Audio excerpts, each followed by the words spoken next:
Welcome to the new, all new HNS radio platform. I'm Terry Kemp, and this is the Pinnacle Orthopedics pregame show brought to you on HNS Radio through the Podbean app and hnsradio.com. It's a night of first here at Cobley Stadium on the campus of Harrison High School. Not only are we embarking onto a new ground with HNS Radio, so are the Harrison Hoyas and the East Paulding Raiders as they both introduce brand new head coaches. Thanks for joining us as we begin a new season of high school football. This is HNS Radio. Welcome, everybody. Adam Freeman alongside Terry Kemp, as always, tonight. And for a very historic broadcast, the first broadcast of HNS Radio, and the first one of the 2024 season, the first of many to come, as the Hoyas do open up their 2024 campaign in a scrimmage-type format against the East Paulding Raiders from right down the road. Again, just to remind you, as Terry said, we have a new platform on Podbean, so download the Podbean app and follow HNS Radio so you don't miss a single broadcast or interview. Let's start by mentioning our amazing sponsors for 2024. Carl Black Chevrolet, Elevate Sports Medicine, Hoya Football, Hoya Alumni, MMP Customs, Kennesaw Embroidery, Signs and More, J.L. Brooks Construction, Remax Unlimited, Dawn Brooks Partners, Pinnacle Orthopedics, Post CPAs, Otter's Chicken at the Avenues of West Cobb, and Smith Appliance. And before we get started tonight, and,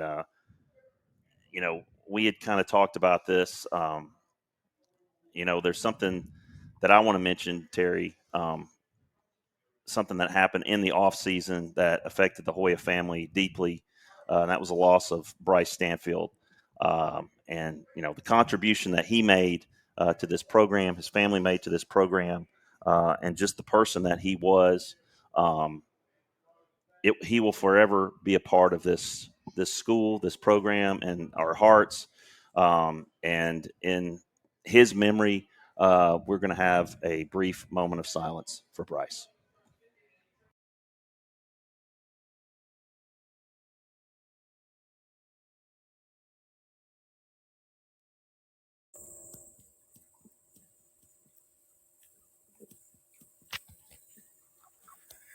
And we are back, and as Terry mentioned it before, it is a very historic night for us. Our newest endeavor, HNS Radio, is officially launching tonight, about 12 months ahead of schedule.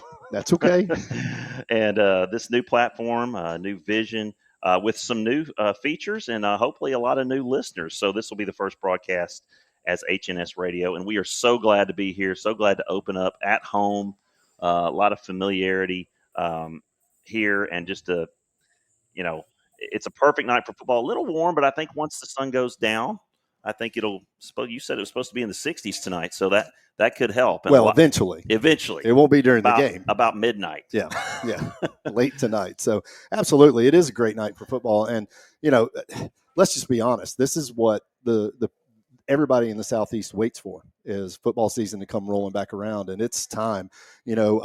The Falcons' first preseason game is tonight. You've got college football that's only about 16 or 17 days away from their first games. And so it is that time of year, and it's in the air. And, just like Mother Nature knew it, that little tiny cold front that came through earlier today is going to give us a little bit of cool air once the sun gets down. But yeah, it's always cool, when the season rolls back around, because everybody in the South knows that football is a religion. Well, and just to say that, we talked about those little extras for our listeners. We're going to introduce you to one of those extras right now. I've got my cousin from the banks of the Cumberland.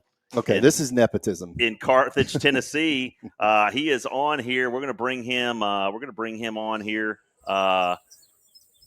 James Baker. What's going on, Bake? Sitting by the pool. You're a difficult life here. Yes. Oh, man. So you guys had a game last night?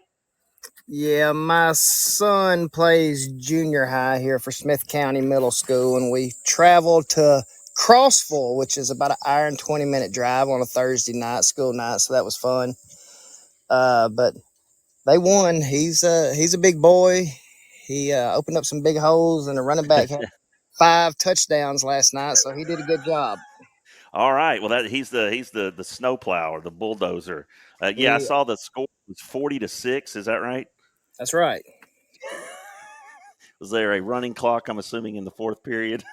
There was, and the best thing about the trip is there's a Bucky's, the Bucky sign from the stadium that we were at. So we definitely went to Bucky's afterwards. Post game Bucky's. I love it. Well, officially you are our first official phone in, and yeah, as Terry said, it's a little bit of nepotism, but hey, you know that's the benefit of owning your own broadcasting Listen, company. it's always who you know. It is always who you know. So absolutely, you take care of those that take care of you, and there's nothing wrong with a little nepotism. All right, man. Well, we're going to be underway in about 25 minutes. Hope you keep us on the Bluetooth out by the pool, and thanks for calling in, brother. Y'all have a good time. I'll be listening. All right, we will.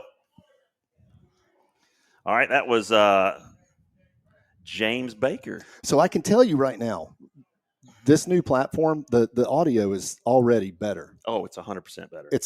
It's a better platform. And for those of you that don't know, we had to make this change a little bit early because last spring when we went to do our Otters Night event to kick off the spring football game, we realized that the platform we were using was no longer supporting live broadcasts. And we didn't know that because they didn't let us know. They didn't let anybody know. No. And so that is why we had to speed up, accelerate, if you will, some of our plans. And one of them was to eventually get on a different platform so that we can do some of the things that we're going to, what we just did. Yeah. And absolutely. so, just there's more changes coming. We're really excited about it. We've rebranded over the summer. We got a brand new logo, brand new color scheme, and there's a brand new vision. And in a few weeks, maybe we'll be ready to probably make that announcement. So we're looking forward to that. A lot of great things on the horizon. If you follow us on Facebook, that's another way for us to reach out. Just share that link on my Facebook, so you can check us out. Check us out there as well. Also, follow us on Instagram at HNS Radio and follow us on Twitter at HNS Radio _1. So as we start to get a few more listeners rolling in here, as we are about 23 minutes away from kickoff here, and these two teams have come together early in the season several times, Terry, and as of right now, the Hoyas have an unblemished record against East Paulding. Yeah, now scrimmages aren't counted, but in regular season play, the Hoyas have never lost to East Paulding. They are 6-0 all time against them, but this is a scrimmage, so that's a little different. They don't keep track of that type of thing. And the Hoyas did scrimmage East Paulding last year over at East Paulding. You missed that. I think you had to go to a wedding. Where was I? What was going on? You were somewhere. Chris Whiting sat in did. or stood and you in. guys boiled to death. Yep. It had rained right before the game, so it was 7,483 degrees with humidity. Yeah. And not going to lie, the Hoyas kind of got their tails handed to them, and so probably, even though it's a scrimmage, probably a little bit of payback better be on some of these guys' minds because they really dominated us last year in that scrimmage. And East Paulding is a team that had some success last year for the first time in a while, Adam. They made the state playoffs. They lost in the first round to Lanier by a touchdown. And so, they had a lot of size last year. They had a lot of speed, and they are bringing almost all of that back. And so this is a really good test early in the season for this Hoya team, who also made the state playoffs last year and lost in the first round. Unfortunately, they drew a much tougher opponent than Lanier. They drew Carrollton, and that is just, that's a tough place to win because it's basically going to a university. And, sometimes that's what happens in high school football. But other than that, you've also got a lot of new coaching faces down on both sidelines. Yeah, Van Spence in his first year at East Paulding, and Luckman Salam has taken over the reins here at Harrison High School. I had the pleasure of being at the potluck dinners on Tuesday for the JV freshman and varsity, and also on Wednesday for the 6th, 7th, and 8th grade, and hearing him speak to those young men, and just really, really impressed, at his approach, at his philosophy, on how he approaches practice. And I'm super excited to see the product on the field and see the effort that these guys give, in comparison to maybe some years past. Well, and at the end of the day, you have to really tip your hat to Coach Salam, because he turned around a program that many thought was unturnaroundable at Osborne. I mean, when he took that job, they were coming off something like they had lost 39 out of 40 games or something similar to that. And he turned that program around, and they actually made the state playoffs last year for the first time in 29 years. Remarkable. 1993 or 1994, excuse me, was the last time they had made the state playoffs. And he turned them around. And Osborne was not known to be a football program until he did that. And so, that is the coach that is now on the sideline for the Harrison Hoyas. And at the same time, across the way, you've got a brand new coach. Van Spence comes over from Paulding County. He was their head coach for about 5 years, 2016 to 2021. And he had taken a couple of years off from being the head coach. He was the quarterback's coach and assistant coach for East Paulding the last few years. And he steps in to that situation on the sideline across the way. So you got two brand new coaches at the top of each program. And it's going to be totally different philosophies probably. And you're going to see a totally different example of both on the field. Yeah, let me give you a little correction here. So this platform is completely new. I've just posted on links on Facebook and Twitter to listen currently. The Twitter is at HNS_radio. All right. That's it. Well, I know people are in the stands listening for sure, because I see at least one phone to an ear down there of a football mom who will remain nameless at the moment. Yeah. But she is a rock star, because I see her listening, and I know she's not the only one, because I do see people from time to time holding their phone up to their ear so they can hear. So it is working. It's getting out there. And like I said, I'm already really impressed with the sound and the ability that we have just from the board standpoint and the laptop. Because at the end of the day, we're just two dudes, a board and a laptop. That's all it is, guys. And we've got the rosters. Thanks to Terry for putting those things together for us this week and getting all our pregame stuff together. We're going to take a short commercial break, and when we come back, we're going to take a look at the road ahead for the 2024 Hoyas. This is HNS Radio, Hoya football on HNS Radio. J.L. Brooks Construction is a local family-owned construction company that specializes in commercial, residential, and custom remodeling. J.L. Brooks Construction has been serving the metro Atlanta area for the last 35 years, providing great customer service and full satisfaction guarantee. Call 770-428-4636 or visit jlbrooksconstructioninc.com for more information. If you're into sports, then you know injuries happen. When they do, it's nice to know there's a Pinnacle Orthopedics near you. For over 25 years, Pinnacle has been providing quality health care to everyone, from your favorite pro team to weekend warriors on the tennis courts. Pinnacle Orthopedics, keeping you at the top of your game. Ugh, I really need a new car. Well, did you know that Carl Black Chevrolet Buick and GMC of Kennesaw has over 28 acres of inventory? Really? That means there must be a car fit for me. Of course. Just visit www.carlblackkennesaw.com to see their latest specials and to find your dream car today. Looking for home appliances at an affordable price? Smith Appliance is the way to go. They've been serving the Atlanta area for over 55 years with at-home delivery, trusted brands, and exceptional customer service. Smith Appliance has your back. Visit their Hiram or Marietta locations or visit their website at smithappliance.com for more information. Smith Appliance, committed to working for you. Are you looking for a real estate agent with the experience, the tools, and the know-how? Located in Kennesaw, Don Brooks and other RE/MAX associates ensure you find just what you're looking for. They've been serving the metro Atlanta area for over 32 years, and a large sum of their profits go to help the Children's Miracle Network hospitals across the U.S. and Canada. For more information, you can visit www.remax.com or visit them via Facebook or Twitter. All right. Go ahead. I'll do it if you want me to. Let's go. And we're back here live on HNS Radio, coming to you from the campus of Harrison High School, Cobley Stadium, where tonight the high school football season will kick off in earnest with a scrimmage between the home Harrison Hoyas and the East Paulding Raiders, who made the short drive down Due West Road over there from just over the line in Paulding County. And we've got an interesting season coming up here, Adam. Let's talk a little bit about the schedule that the Hoyas have in front of them. Yeah, it's there was a shakeup in the regions, obviously, as of last year. 7A is no longer, and 6A is the highest classification of which the Hoyas now reside. They are one of probably the 10 smallest schools in 6A currently, and their new region.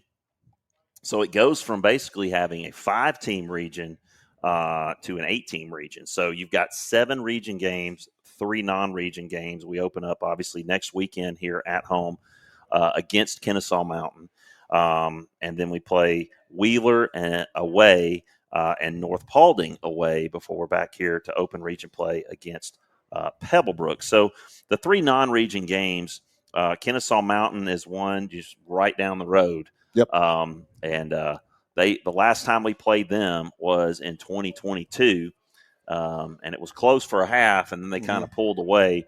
But looking at our region, Terry, Campbell, Harrison, Hillgrove, McEachern, Osborne, Paulding County, Pebblebrook, South Cobb. In order to finish in the top 4, which I think is completely doable, we may be even able to fight for and win the region if we can play, kind of get everything dialed together in those first 3 games.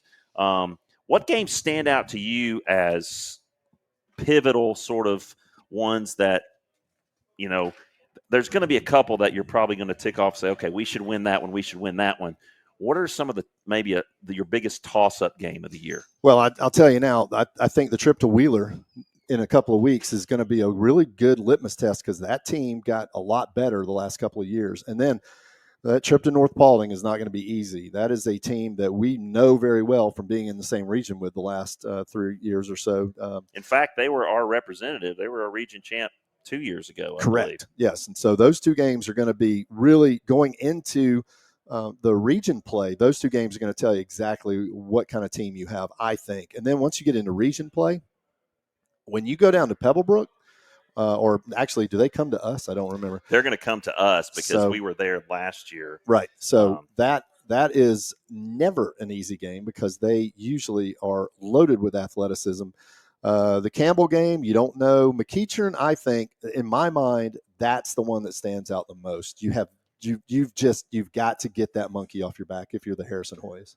And I'm going to agree with Terry right there, just because we were there last year, and that McEachern game, it was there were times when we should have really won that game. And then when I look back on it, just we had some series where we just fell flat on our face. A lot of 3 and outs. Yep. But defense played really well. I think they held them to 21 points, and we just couldn't put enough points on the board. Offense struggled. Had the long touchdown to Cluse that kind of gave us a little momentum, but we never could really capitalize on that. Yep. But yeah, that was a turning point for sure in terms of where we would stand, and that kind of was why we probably ended up with the 4 seed having to travel to Carrollton. And when we traveled to Carrollton, I think you had a game that night. Correct. So Travis Farmer, he was on the broadcast with me, and again, the facilities at Carrollton are really second to none. It is the University of. It's the University of Carrollton, and they were obviously, we talk about this a lot of times when we go places. It's like when the host school is like really nice to you, you're in trouble. Yep. There are 2 indicators. If the food's really good and they're really nice to you, you are probably going to get spanked. Yeah, and the people there couldn't have been nicer. And the spread, there was a nice spread as someone else leaves the door open. That's 2 you got. Is it 3? Okay. But they lost 54-14, and Juju Lewis, who was a sophomore last year and now has reclassified, so he is playing in his senior year now. He, I think, threw 6 touchdowns in the first half, and that was pretty much all she wrote for that one. But he's a little talented. He's surrounded by talent. So when they do a good job of recruiting over there. Yeah, as we learned from Coach Thompson, who we interviewed on our podcast about a week ago, Trent Thompson, our new offensive coordinator. That's something that we can talk about as well. New offensive coordinator, new head coach. A lot of kids in new positions, too. Yes, what we're going to see tonight, and I talked to Colin Bellamy briefly today, and he's going to be playing some tackle today. So he is – I don't think he is going to play any defense tonight. So we will look for it. I could be wrong as we get ready for the national anthem, and we will pause briefly for that.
All right, there you have it. There's tonight's national anthem. That is a pre-recorded version because the band is not here tonight. If it were a regular season game, they would be here.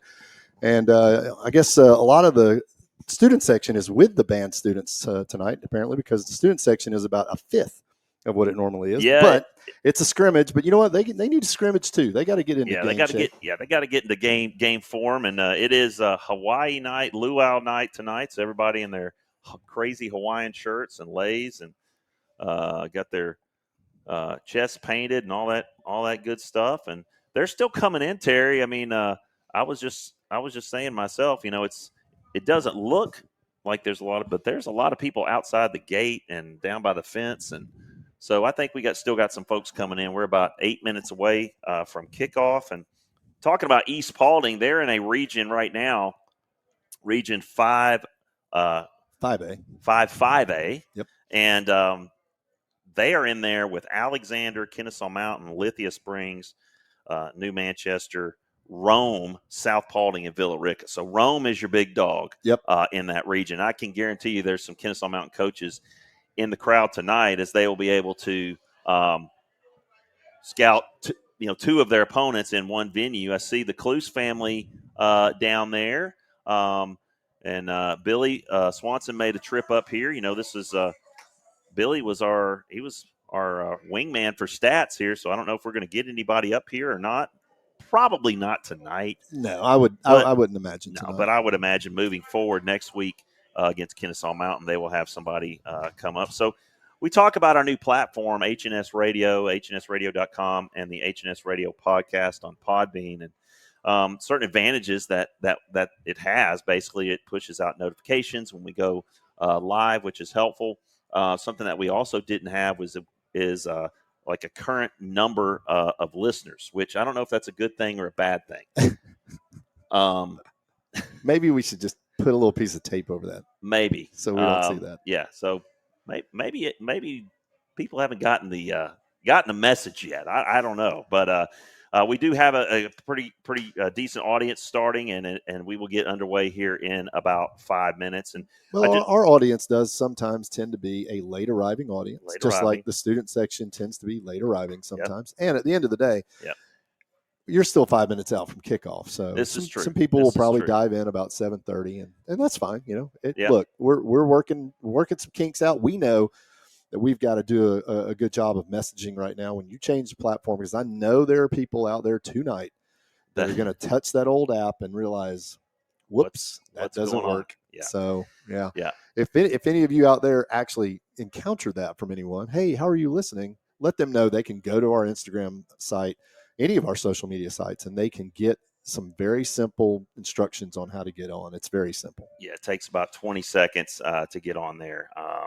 So if you are just joining us, this is the Pinnacle pregame show on HNS Radio, bringing you Hoya football for a 9th season, Terry, season number 9. And I came up here today, and I came up here thinking, you know what? I'm probably not going to get nachos on the way home. But during the national anthem, I changed my mind. I think it's definitely a nacho. So that was that was the deciding factor. That was the deciding factor. I got you. Okay. I had some. I felt like it would be unpatriotic of me if I didn't. Well, it would be un-Freeman of you. Yeah, I mean, yes. Now I can tell you right now. I thought we were going to have a tradition change here by the Hoyas because I saw the cheerleaders lining up over there by the goalpost to put the banner up. Yeah. And I thought maybe the guys are going to come out of the field house the way they used to a long time ago. Yeah.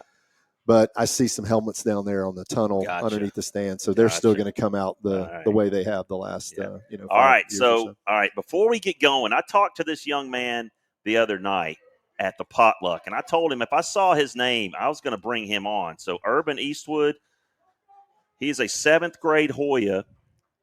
I'm going to bring him on here before we get started, and because I told him, I said, hey, you get this app, and I'm going to get you in here. So Urban, I just sent you a request as the team enters the field. East Paulding has already entered across the way. Look at their banner. Their banner says, "Boys around here hunt Hoyas." Okay. Well, I love it. It's also traditional. I like it. It's a paper banner. It's a paper banner, which I like. But I like that. Yeah, I like. Yeah. I like it. That just teaches good cheerleading fundamentals right there. You got to learn how to keep that thing from tearing before it gets up. Yeah. You got to learn how to piece it together. It's tough. That's man. good cheerleading technique over there. We're going to hand it to the East Paulding cheerleading coach. Going old school and sticking with the paper banner. I like the paper banner. I like it. And here come the Raiders. They're going to destroy that paper banner. Yep, as they should. So, Urban, I've sent you an invite to join us. So it should have popped up on your phone as the Hoyas are getting ready to run through their banner. And that banner right there, that's it needs to be replaced. It's got the illegal logo on it. It's got the illegal logo. Yep. Yes, I was going to say that. You know how I am about the illegal logo now. Yep. It needs to go away. Yep. But it's not cheap to replace that logo wherever it is, because it's all over the Hoya Center too. Yeah. Okay. And just for those of you that are listening, when you're making your Podbean account, make sure that when you go into your profile, a lot of times it will just randomly select letters and give them to you. Go in there and change it to your actual name. That way, when you come up as a listener, just like Urban did, it comes up Urban Eastwood, and I can actually see your full name, and it's not just a bunch of letters, so I know who I'm inviting on the air. All right, so the Hoyas are going to send out Ali Perez, looks like Xavier Hill, and I can't tell who that third captain is. Where's our roster, my man? Roster, that's right. Right there it is. All right. You got one and I got one? Should be. Yeah. I printed 700. Okay, yeah. All right. Oh, that's Carson Canup out there as the third captain. The Raiders are going to trot out 3 captains as well. I can't see them because they're blocked by the Hoyas. Their uniforms are absolutely identical to the old school Oakland Raiders. They got those silver hats, white jerseys, gray pants with the black stripe down the side. They literally looked like they walked off the sideline of the Oakland Raiders back in 1978. Yep. And our good friend Liam Buckley, former trainer here, is now a teacher at East Paulding. And I'm hoping that he is listening from his home out on his back deck or his fire pit, because I'm pretty sure he is not in attendance tonight. I doubt he's got a fire going tonight. No. Maybe just sitting out there. I have a fan going. Fan. Yeah. Big one. Oh, here's number 4. Oh, boy. All right. So we're getting ready. The Hoyas on the sidelines right now. And as Terry gave you a good description of what's going on in front of us, Ali Perez, Carson Canup, and Xavier Hill. Xavier Hill the Hoyas this year are pretty much going to go as Xavier Hill goes from all we have heard in the preseason, in the summer workouts, that he is the engine that makes this offense go. The receiving core is rebuilt. We're going to get some new folks in the receiving core where we're going to be calling them out. Cameron Jones is one that we have been told to look out for. And in addition to Cameron, Mason Cottrell also. So we'll be looking at a lot of new faces on offense as East Paulding gets ready to kick this one off. Yeah, so we'll get a early look at this new Hoya offense, which is going to be, I'm told, dramatically different than what this school has run over the last decade. Yeah. So back to return at Jackson Connors, number 4, number 29, McKinley Witt. And, excuse me, I apologize for that. That's Jackson Connors and Darian Nicholson for the Hoyas. Nephew of Jack Nicholson, Yes. actually. And the kick is away, and this one's going to drive Connors about 3 yards deep. And the Hoyas will take over on offense at the 20-yard line. So Xavier Hill, his first start of his career here in this scrimmage, and we'll get you the starters for the Hoyas. Again, Carson Canup, Christian Smith, Xavier Hill,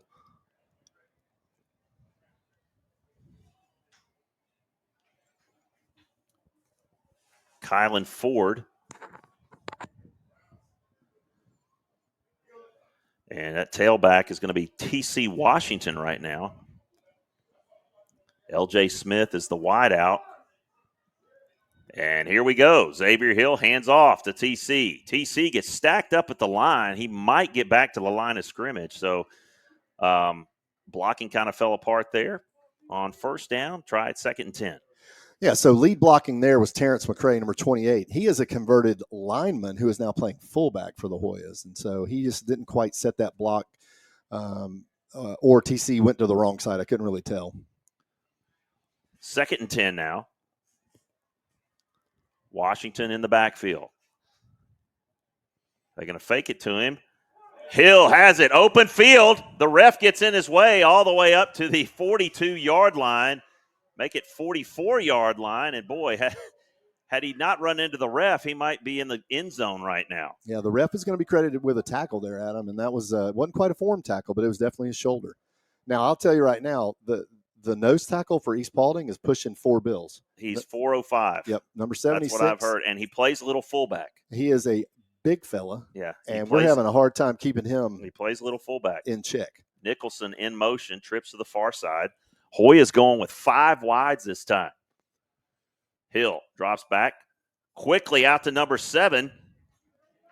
And that is L.J. Smith with the reception up to midfield. And he's got some quicks. L.J. Smith just sounds like a wide receiver. Oh, yeah. That sounds like somebody you draft about 3rd or 4th round in a fantasy draft. 2nd and 3 now from midfield. Washington in the backfield. Hill, 3-step drop, looking left, pulls it down. Now he's looking long down the sideline to Smith. He's got it at the 20. Tackled inside the 10, down to the 8-yard line.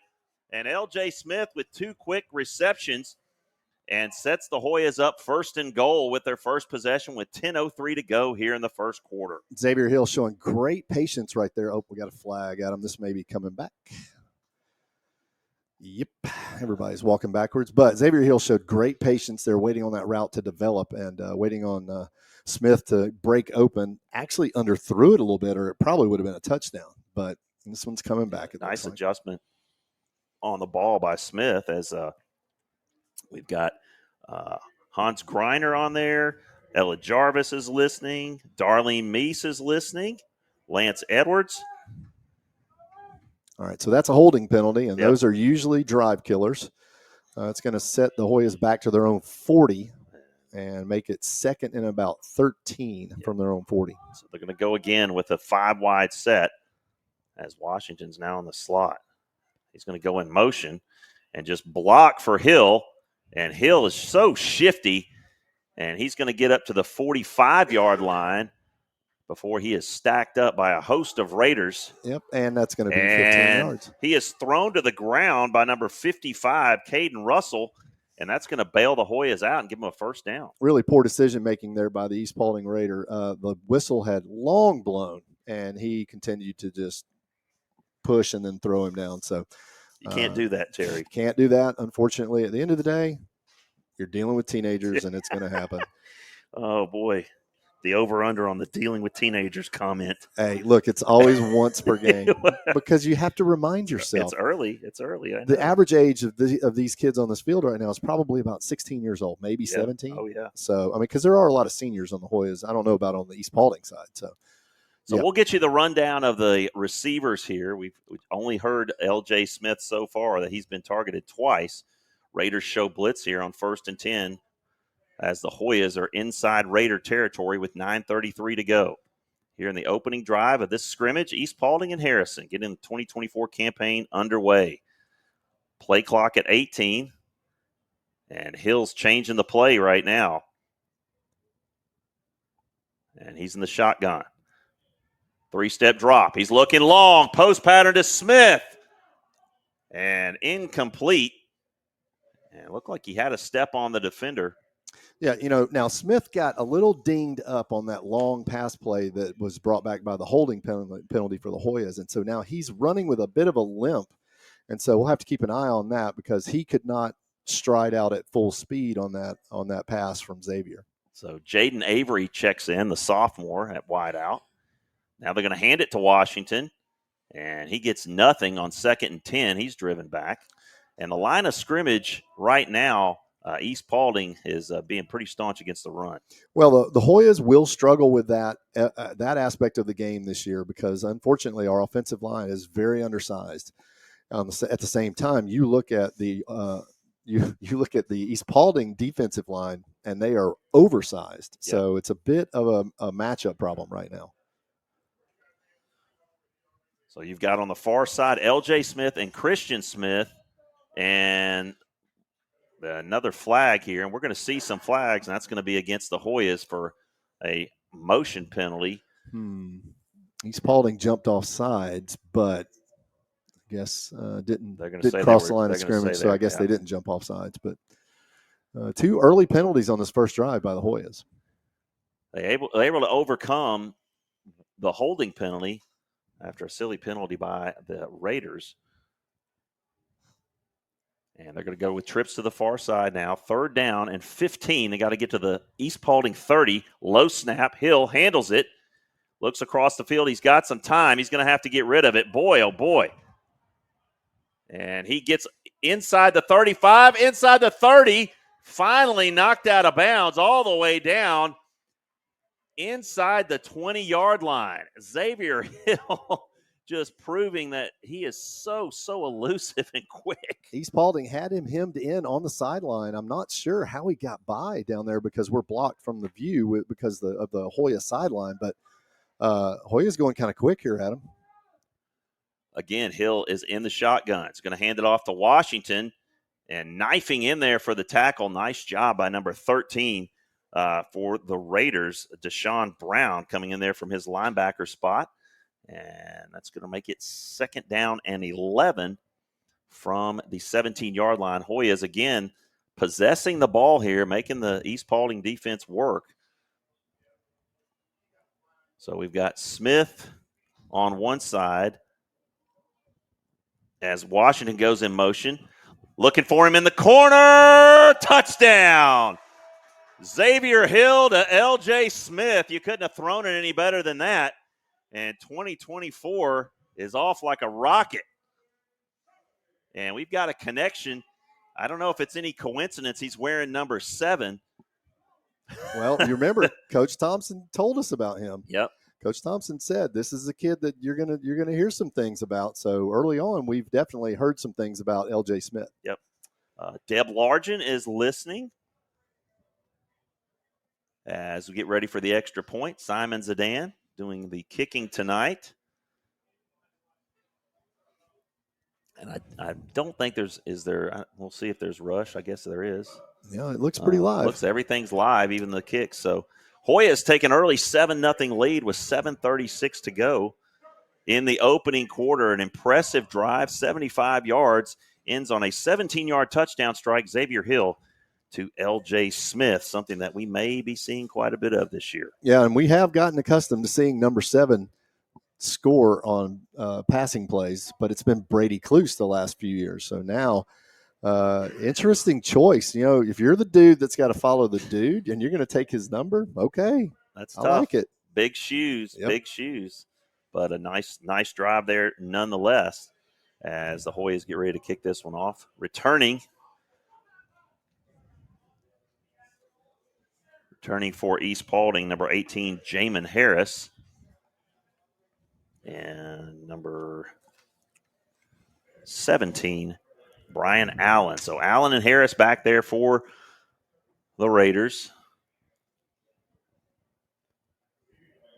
And Zidane again handling the kickoff duties. We expect this to go into the end zone, much like many of his kicks do. Yep. And this one's going to go out of the back of the end zone. So Simon Zidane, who's had multiple Division I offers from Mississippi State, heavy interest from Georgia State and interest from the University of Georgia as well. He is excited. 1 for 1 on extra points, and he put one in the end zone. So that's all you can ask for Simon so far tonight. Yeah, and it's been neat to watch his growth because you remember he started kicking as a sophomore after not ever playing football. He came over from soccer. Yeah. And so it's been really, really neat to watch his growth on the football field as a kicker. And he's a likable kid. You know, when you talk to him, he is very excited about this season. So the Hoya defense out for the first time. On the back end, they've got Combe and Connors, and they're two of the best. And the quarterback just keeps it. He's going to pick up about 6 up to the 26-yard line. Yeah, and that is East Paulding's MO on offense. He likes to run a lot of read options, and he ends up doing a lot of running out of those read options. So we'll probably see him call his own number quite a bit tonight. I can't see the number. Can you? Hold on. 2nd down and 4.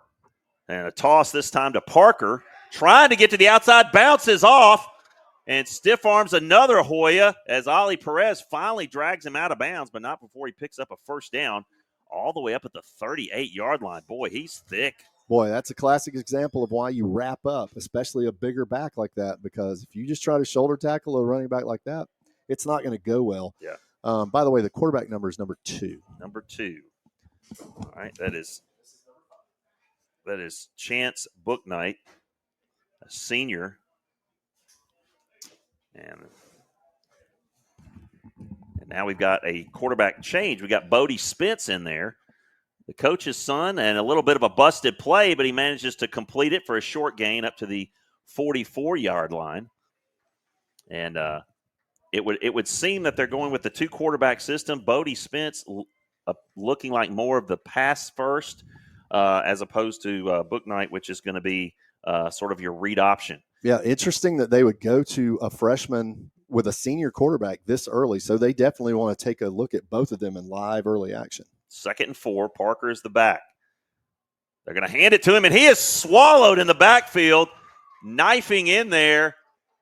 Christian Smith, a man we have heard so much about in camps, in workouts, along with Ali Perez. And I said that Colin Bellamy wasn't going to play any defense. Well, he's out there right now. He's number 55, which is why I didn't catch him the first time. Because he's been 99 the last few years. 99 the last few years since he's playing some tackle. He had to change numbers. 3rd down and 6 from the East Paulding 42. Booknight back in there. He's going to throw the slant, and it's behind the receiver, Brian Allen, and that's going to bring up 4th down. And looks like they're going to bring the punt team out. So Hoya defense does a nice job on their first series, 5:43 to go, first quarter. You're listening to Harrison Hoya football on HNS Radio. Hoya's lead, East Paulding 7-0. And back to return for the Hoyas, standing at his own 17-yard line. I think it's 20. Is David Rudd. number 20 for the Hoyas. And we got a flag here. And a motion on East Paulding, so that's going to move it back another 5 yards. Unfortunately for whoever that is back deep for the Hoyas, he's not a big guy, and so I can't see all his jersey. Castillo to punt. It's either 20 or 28, Adam. I'm not sure. I believe it's Rudd because 28's Terrence McCray. Okay. So it's David Rudd. Kick is away. High driving spiral. Fair catch called for. And there's a flag as he was not given adequate space after he called for a fair catch. Yeah, unfortunately, the East Paulding, the first guy down the field for East Paulding, pretty much almost ran right into him, and you got to give him at least a yard. Yeah, and that's number 29, Darian Nicholson. Okay. For the Hoyas. Yeah, it was tough to read that other jersey because it was on, or the other number because it's on the other side. And honestly, you've got the Navy, the green numbers on the Navy. You were a couple old guys up here, so even with the binoculars, it was tough. It's a little bit of a challenge. Not gonna lie. All right, we're getting a little bit bigger audience here, as that is encouraging. We've got several folks on the chat line. We love it. The Hoya alumni chat line. Urban Eastwood. Yeah, Deb Largen. We should have an appearance from the Due West Swami in there somewhere. I thought we might. Urban Eastwood's active, buddy. He's active on this thing. So he's enjoying the interaction. I hope you guys do as well. So we're going to see where they spot this. It's going to be a 1st and 10 for the Hoyas.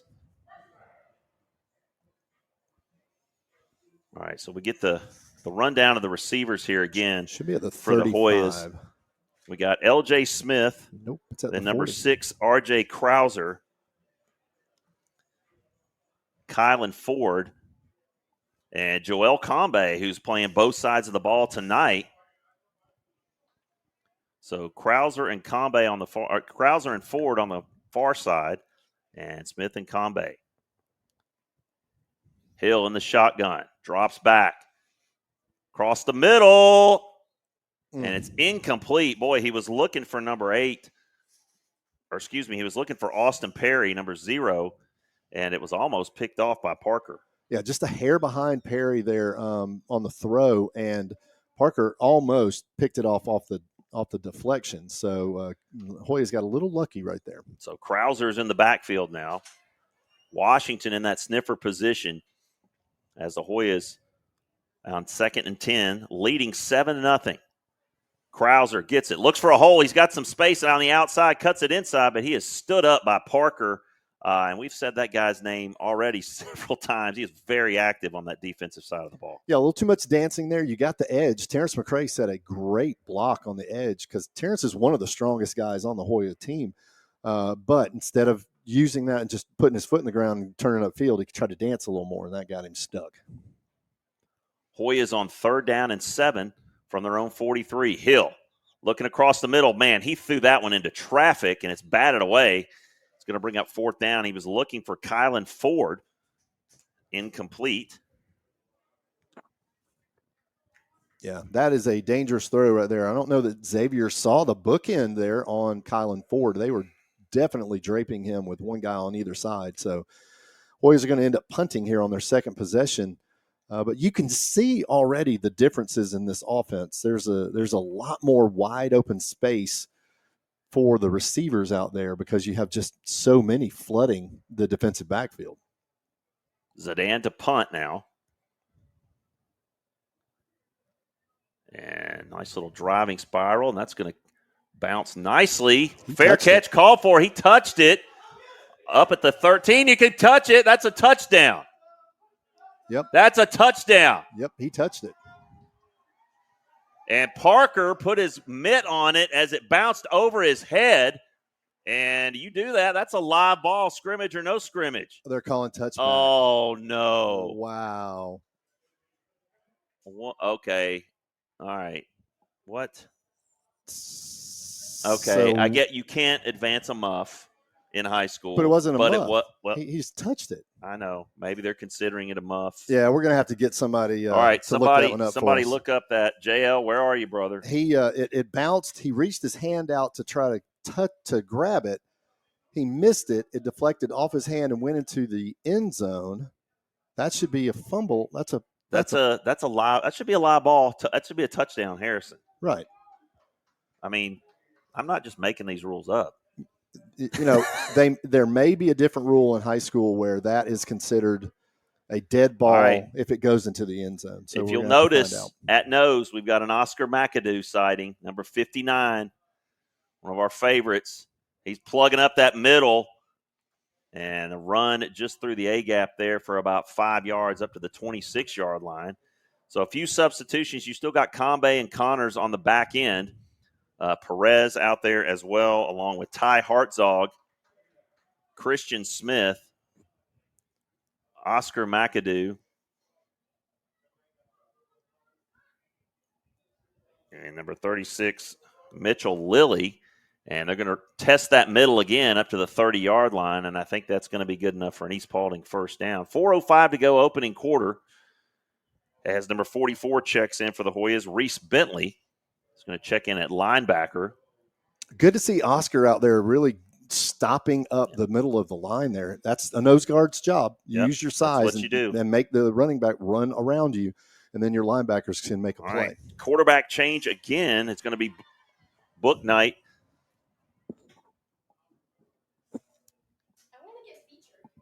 And he drops back. He's got pressure. He's going to have to throw off his back foot. Parker's wide open and makes the catch down at the 34-yard line. He just went up and got it.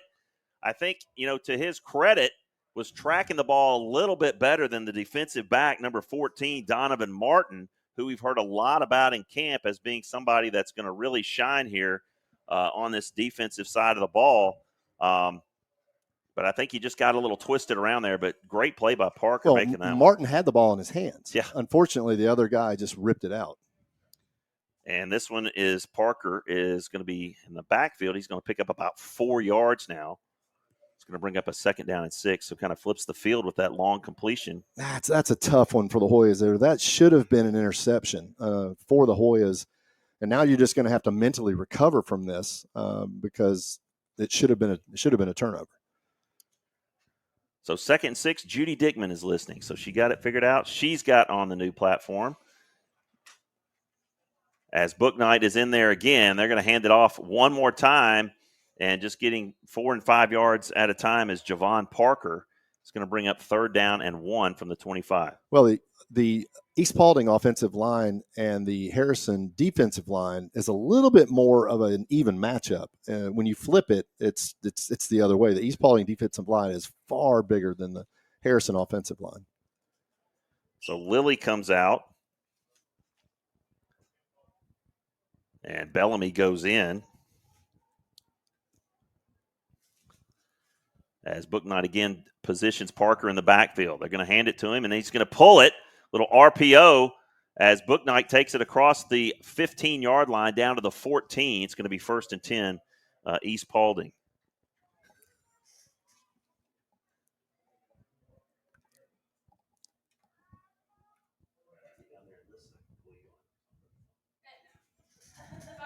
Aha.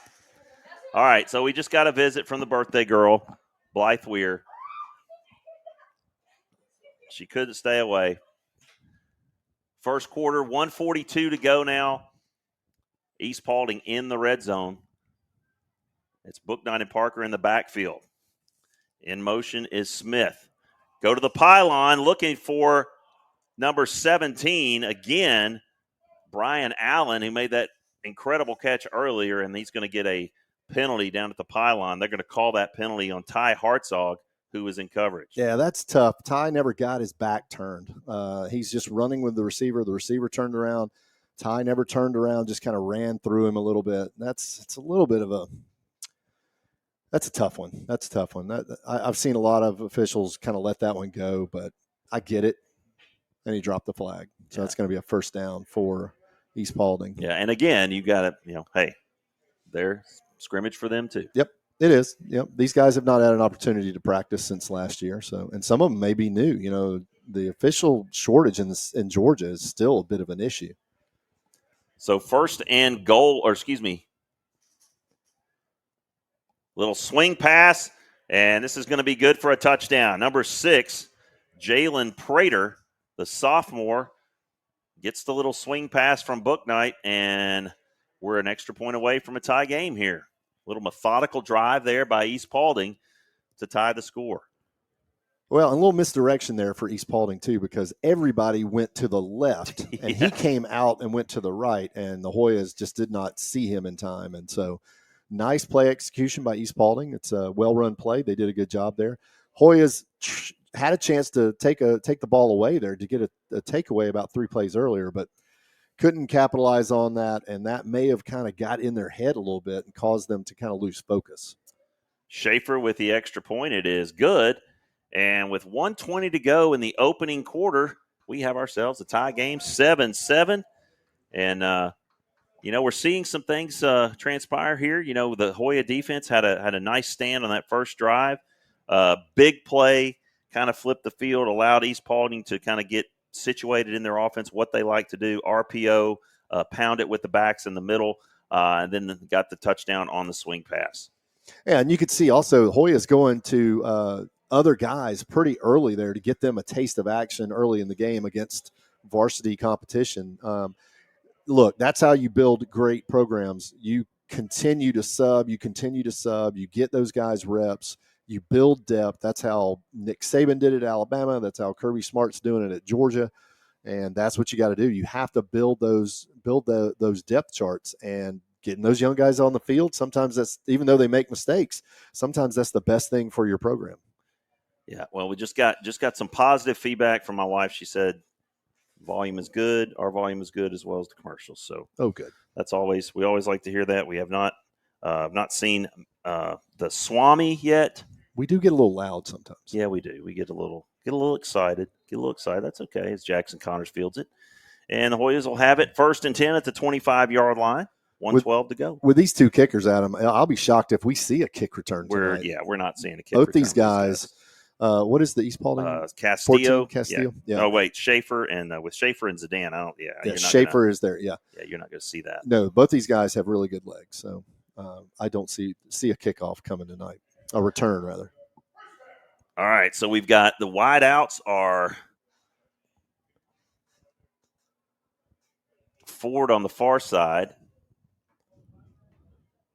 along with Combe and Smith to the near side. And Washington puts it on the ground but gets it back. He picks up about 3.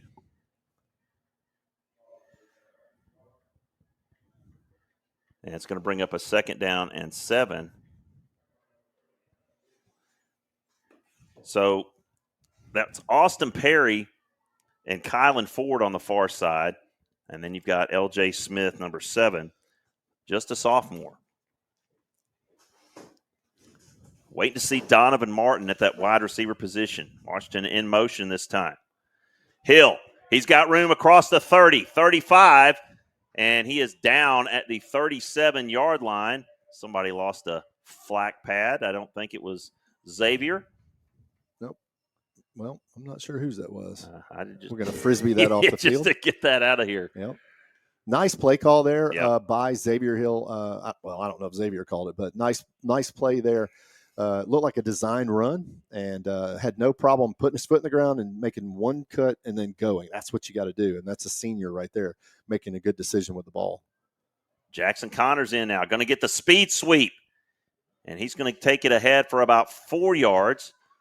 And Jackson Connors getting to carry the ball a little bit. Just a new wrinkle, using your speed, getting the ball in the hands of your athletes. Well, go figure. And Jackson Connors, one of the fastest guys on this Harrison Hoya team. A member of the 4x100 state team. Yep, and he can run. And so that's going to end the first quarter, where we're all tied up here on the campus of Harrison High School in this scrimmage to start the football season for both these schools. Harrison High School 7, East Paulding 7. You're listening to HNS Radio.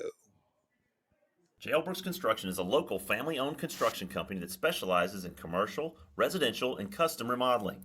J.L. Brooks Construction has been serving the metro Atlanta area for the last 35 years, providing great customer service and full satisfaction guarantee. Call 770-428-4636 or visit jlbrooksconstructioninc.com for more information.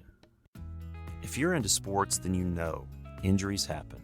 When they do, it's nice to know there's a Pinnacle Orthopedics near you. For over 25 years, Pinnacle has been providing quality health care to everyone, from your favorite pro team to weekend warriors on the tennis courts. Pinnacle Orthopedics, keeping you at the top of your game. Ugh, I really need a new car. Well, did you know that Carl Black Chevrolet Buick and GMC of Kennesaw has over 28 acres of inventory? Really? That means there must be a car fit for me. Of course. Just visit www.carlblackkennesaw.com to see their latest specials and to find your dream car today. Looking for home appliances at an affordable price? Smith Appliance is the way to go. They've been serving the Atlanta area for over 55 years with at-home delivery, trusted brands, and exceptional customer service.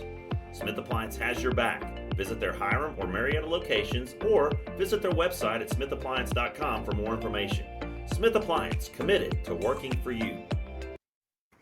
All right, we are back here to start of the second quarter. Hoyas have the ball at 2nd down and 6 from their own 43-yard line. Hill's in the shotgun. He's got Washington as the up back. Hoyas going 2 by 2. And looking down the field, wide open, caught and in and out of his hands. Oh, my goodness. Holy cow, L.J. Smith just had another touchdown and just let it go right through his fingertips. I don't think that was L.J. Was that? I think that's 2. Okay, so was that Ford? Yeah, that's number 2. That was Kylan. Kylan Ford with a costly drop there. Woo, he ran right by the defensive back, and it was right on his fingertips, and nobody was getting in his way. Offsides. And now the Hoyas on 3rd and 6 may get that might be enough. It's going to be at least 3rd and short. Yeah, it should be 3rd and 1. A short one. Nope, I'm wrong. It's 1.5 yards.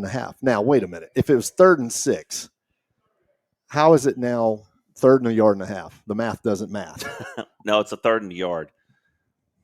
And Hill pushes forward across midfield. He's going to get the first down. Speaking of, as you normally probably are used to hearing us say, the name of a sponsor, once we get in the red zone, once we get a first down, H&S Radio, we are still on the lookout for anyone willing to or wanting to sponsor and be a first down sponsor, be a kickoff sponsor, or be a red zone sponsor. Those are still available. You can go to our website, hnsradio.com, and purchase them directly from there. Yeah, we were in the red zone earlier, and I think we missed that. So it's a scrimmage for us as well. Yes, indeed.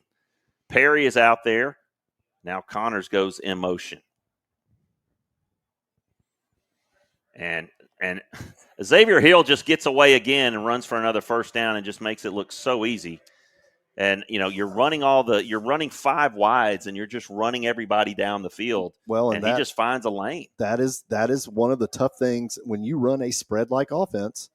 That is one of the tough things on the defense. You are flooding the defensive backfield with receivers, and it really leaves nobody to take care of the quarterback.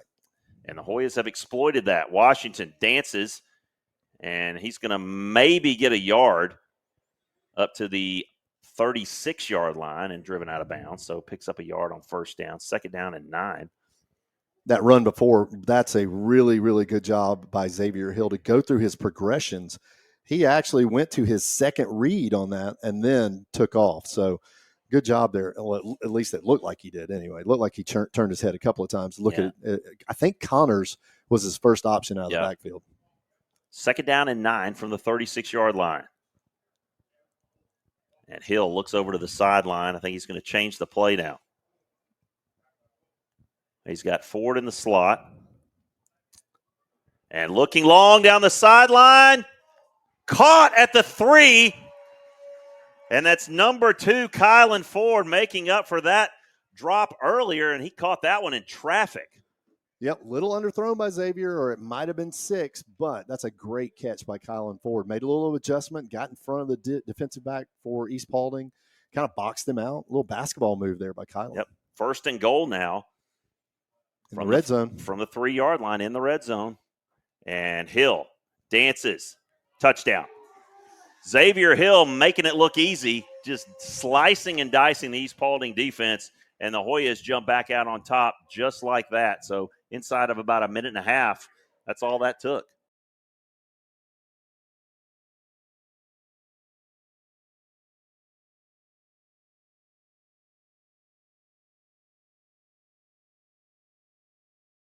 Well, that would explain why we didn't mention the red zone sponsor, because we don't have one. Pretty sure. I'm double checking here. Hold on. Well, that's a big one. Someone's going to need to jump on that. The number of times we will get in the red zone this year would mean your company would get called out. Yeah, times. We currently have Player of the Game show, Player of the Game, Red Zone, Field Goal PAT, Big Play sponsors, Touchdown sponsor, Kickoff, and regular game day sponsorships available. All right, so we're going to have to get to work on that, Yeah. because that red zone sponsor is too good. That's anybody out there that owns your own business, or anyone that might want to get some really good publicity, some really good advertising, have them hit us up, because we definitely would love to have a red zone sponsor, because the Hoyas are going to get in the red zone at least probably 5 to 10 times a game. Easily. And so you're looking at hundreds of mentions throughout the season. Easily. Also listening tonight, not just Deb Largent, but Todd Largent is listening as well. That is Grant, Addie, and Taylor's dad. Harrison, that crew's Harrison through and through. We have an explanation on the kick, and we'll get to that after Simon boots this through the end zone. Who's the explanation from? It is from Coach Robert Jarvis. Oh, good. It'll be intelligent. Yeah, it'll be well founded. Giving him lots of credit. All right, Zidane again, and this one is fielded in the end zone and for a touchback. So here it is. As we said earlier, we had the punt that he called for a fair catch. It bounced over his head. He touched it. It went into the end zone. We recovered it. You'd think it'd be a touchdown. Okay, so according to Ellis, she said that her dad said that Harrison – okay, so I don't understand. Said that Harrison didn't touch the ball. We know that. And that it looked like he had touched the ball. We know that. But it was a touchback. And it shouldn't have been. That's what we're arguing. If he didn't touch the ball, that's a touchback. Correct. But he did touch it. He did touch it. So that should be a touchdown. That should be a touchdown. So we'll have to explore that further. All right, Book Knight comes out at the 20-yard line. And he's going to hand off this time to number 7, Parker, who's been getting a lot of carries here tonight. And he's picking up about 5 or 6 yards a clip. So they'll probably keep handing it to him. 2nd down and 3 now, up to the 27-yard line. Yeah, East Paulding having no problem picking up yardage on the ground around the end. They haven't gone up the middle, but going off the ends, they're having a lot of good success. As McAdoo's been plugging up that middle for the Hoyas. And Book Knight swings it out to the far side, and he is hemmed in. That's going to be a loss of about 3 or 4 yards. And nice job out there on the perimeter. I believe that was a number 1, Joel Combe, coming up from his safety position to make that tackle, along with number 44, Reese Bentley. And it's going to bring up a 3rd down and 5 from the 25-yard line. Kudos to the East Paulding receiver right there. He is. He caught that. Urban Eastwood is probably our number 1 listener right now. 3rd and 5, big 3rd down from the 25. 9:22 to go, 2nd quarter. And we've got a timeout. East Paulding, we're going to take a break. And when we come back, we may have some scores from other places. Who knows? No, we're not doing that. Yeah, we're not doing it. All right, never mind. All right, we'll be back. Are you looking for a real estate agent with the experience, the tools, and the know-how? Located in Kennesaw, Don Brooks and other RE/MAX associates ensure you find just what you're looking for. They've been serving the metro Atlanta area for over 32 years, and a large sum of their profits go to help the Children's Miracle Network hospitals across the U.S. and Canada.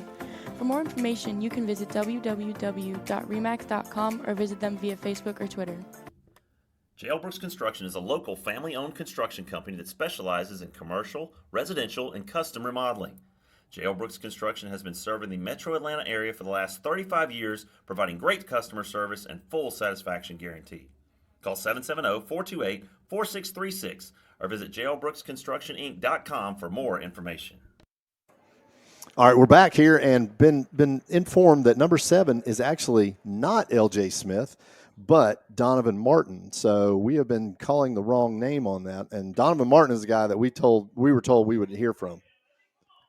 Oh, my goodness. Booknight gets away, and he scampers for a first down. And, boy, oh, boy, he showed some agility there. They had him in the backfield. But just like Hill, he is equally as elusive. Yeah, went right through the middle of Ali Perez, and I couldn't tell who the other Hoya was. They had him kind of bookend, but then they kind of ran into each other, and he exploited that and went right through the middle. So nice athletic move there by Booknight. 1st and 10 now from the 35.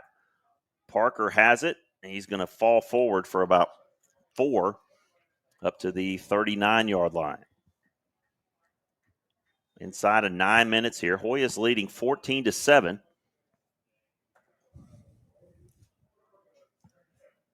And the D-line for the Hoyas is still got Oscar McAdoo right in the center there, along with number 36, Mitchell Lilly. High snap. Oh, knocked down by Ali Perez. Heads-up play.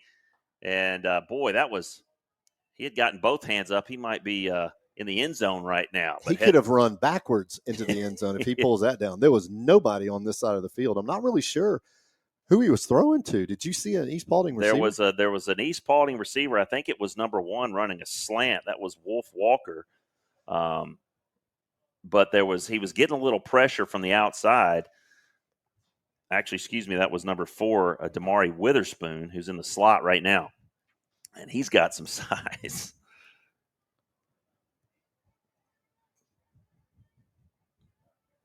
So 3rd down and 6 from the 38-yard line. And looks like we're going to get another East Paulding timeout. So take this opportunity just to maybe get Terry's take on what he's seen so far offensively. Well, so far offensively, to me, it looks a lot different as far as the wide openness, and it's a little bit more throttle driven, if you will. It's a typical spread type offense. And to me, it looks like we are going to, at least in this scrimmage, concentrate on trying to throw the ball a little bit more. And so that might be a byproduct of the size of the offensive line. It might be a byproduct of the offense itself. I don't know. We would have to pick the coach's brains for that. But early on, I like what I see. It looks like an offense that is going to be tough to defend if you get the guys in the right spots and you get them doing the right things. Yeah, and you're getting the ball in the hands of your athletes a little bit more consistently. Looks like you're seeing Jackson Connors, who's got speed. Kylan Ford, who's got some speed. And then, of course, Donovan Martin has been targeted multiple times. 3rd down and 7. Booknight flushed and taken down by the Hoya defense, and that was Reese Bentley getting there first, and finally Colin Bellamy wrapping him up. And that's going to bring up 4th down and about 6, and we're going to see the punt team once again for East Paulding, number 84, Jordan Castillo, doing the punting duties tonight. Yeah, great job by the Hoya defense to rally to the quarterback there. Reese Bentley wrapped him up and got him around the ankle and just held on till his brothers could get there, and that's what they did. So good job there of tackling by the Hoyas. So after Harrison's next offensive series, we're going to bring the head coach of the freshman Hoyas on, Travis Farmer, and fair catch called for, that time by Nicholson. And the Hoyas will take over at the 23-yard line. 7:46 to go till halftime. Hoyas leading 14-7.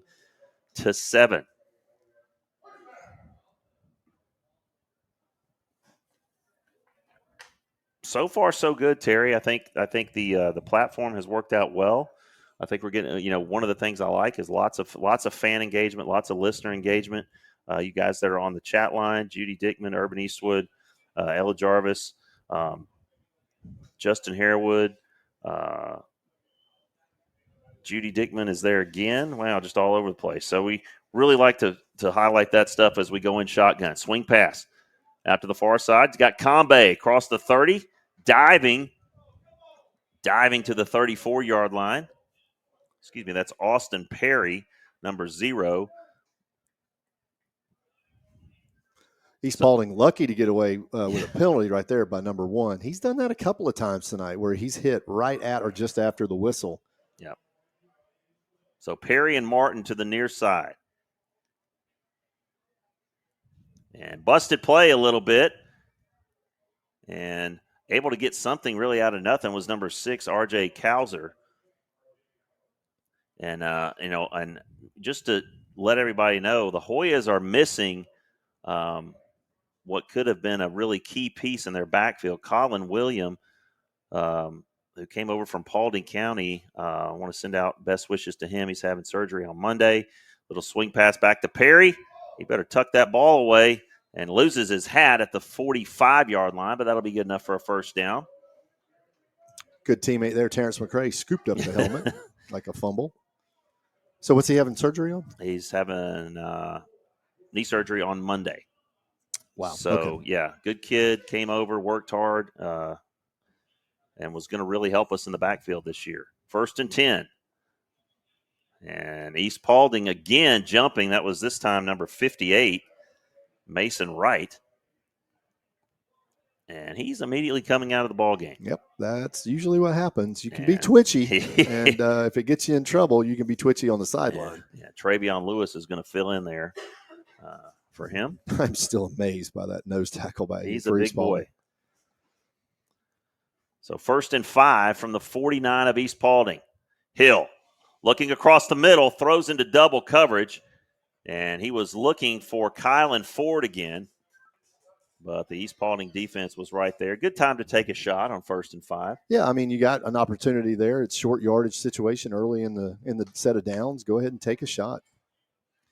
Those of you listening, share the podcast with people that you know. Share it on your social media outlets. Share it on your Instagram. Share it on your Twitter. Snap now to Hill.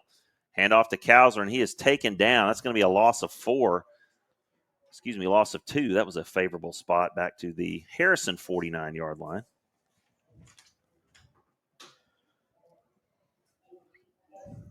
So Joel or Jowl? It's Joel. probably Joel. Joel Combe, number 1 for East Paulding, is a problem. No, he's us. Joel Combe is us. Oh, where's the East Paulding? East Paulding's right here. Oh, God. You're talking about Wolf. Walker? Hill. Scrambling, looking, throwing long, underthrown, and knocked away at the last minute. He was looking for Martin. Nice coverage out there. That was number 34 of East Paulding with the coverage, Aaron Humphreys, who plays a little running back in his spare time, but he was covering the deep quarter there with Martin. Well, if you are a linebacker and your name is Wolf, you are probably a problem. Yeah. And he is. He has been all over the place for East Paulding. He plays with a bit of an edge, which is what you want your linebackers to do. He has been in the backfield. He has just been all over the place. He is a really, really good-looking athlete to watch play this game. So looks like we've got a Hoya timeout this time. So they're going to take a timeout. We're going to take a timeout. And when we come back, and there's 5:41 to go till halftime, you're listening to Harrison Hoya football on HNS Radio. If you're into sports, then you know injuries happen. When they do, it's nice to know there's a Pinnacle Orthopedics near you. For over 25 years, Pinnacle has been providing quality health care to everyone, from your favorite pro team to weekend warriors on the tennis courts. Pinnacle Orthopedics, keeping you at the top of your game. Ugh, I really need a new car. Well, did you know that Carl Black Chevrolet Buick and GMC of Kennesaw has over 28 acres of inventory? Really? That means there must be a car fit for me. Of course. Just visit www.carlblackkennesaw.com to see their latest specials and to find your dream car today. Looking for home appliances at an affordable price? Smith Appliance is the way to go.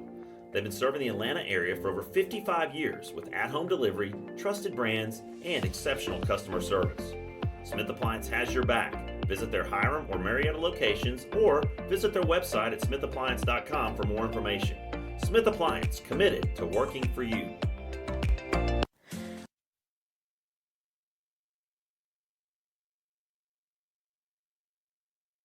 Are you looking for a real estate agent with the experience, the tools, and the know-how? Located in Kennesaw, Don Brooks and other RE/MAX associates ensure you find just what you're looking for. They've been serving the metro Atlanta area for over 32 years, and a large sum of their profits go to help the Children's Miracle Network hospitals across the U.S. and Canada. For more information, you can visit www.remax.com or visit them via Facebook or Twitter. J.L. Brooks Construction is a local family-owned construction company that specializes in commercial, residential, and custom remodeling. J.L. Brooks Construction has been serving the metro Atlanta area for the last 35 years, providing great customer service and full satisfaction guarantee. Call 770-4... We're back, and we're going for it on 4th and 8 from our own 49-yard line. Maybe just trying to draw them off sides. There's about 15 seconds left on the play clock. But Hoy's going with 4 wide. And they're going. Hill, looking. Throws it out to the far side, and it's overthrown. And he was looking for Austin Perry on the far side. That's going to bring up punting situation. Should be a turnover on downs. Actually, excuse me, that's correct. Yep. Turnover on downs. So now Xavier couldn't extend on that throw. He was, deep tough in the pocket with nothing, no way to step forward on that throw. So that was a tough one. All right, so we're gonna see if we can't get the head ball coach on here. The old ball coach, Coach Farmer. Ball coach.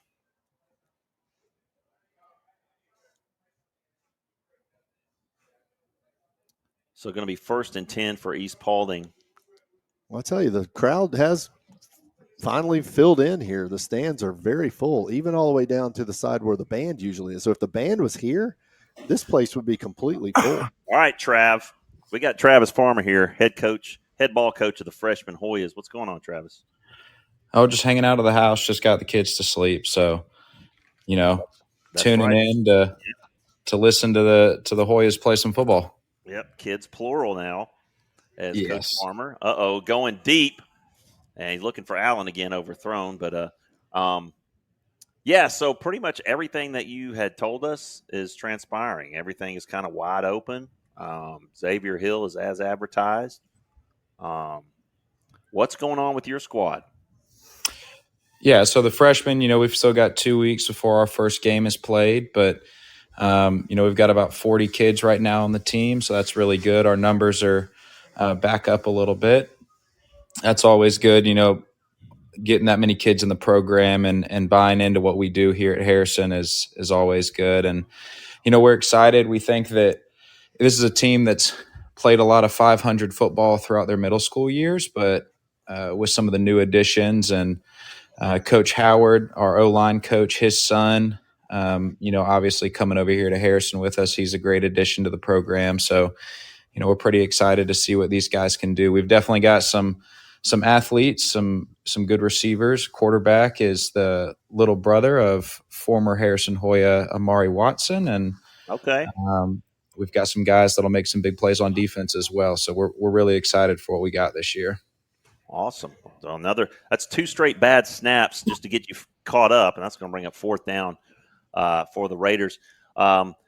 Obviously, Travis, our first broadcast in our new platform. I'm so glad that you were able to come on here and follow us, even though you continued to troll me in my faculty emails. But I would expect nothing less from you at this point.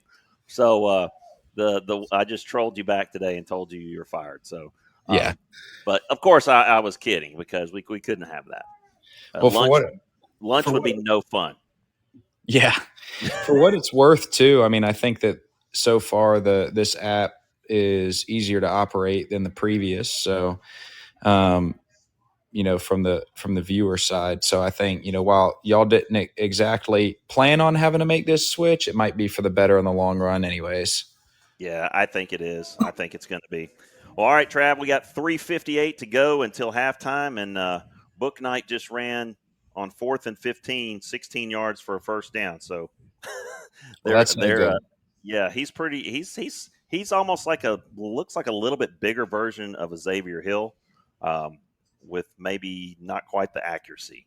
So that's kind of my take on him right now. Yeah, we got to see them down at Oh, FC. my. Complete to number 4. Nice tackle at the 21 as Connors went for the pick there and was just a little bit late. Boy, that was close. Jackson mistimed his cut right there. Oh. That should have been a pick six. Man, I tell you what, he'll tell you after the game he should have had that one. He just broke a hair too late. Yeah. All right, Trav, I'm going to let you get back to it. Thanks for listening. Hope you continue to listen throughout the season. All right, y'all have fun. Yep.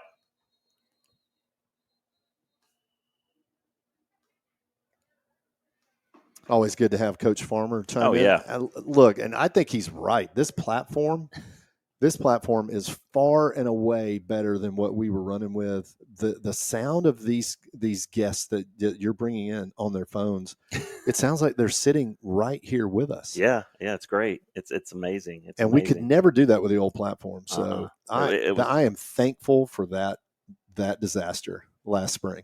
Thankful. Well, you have no idea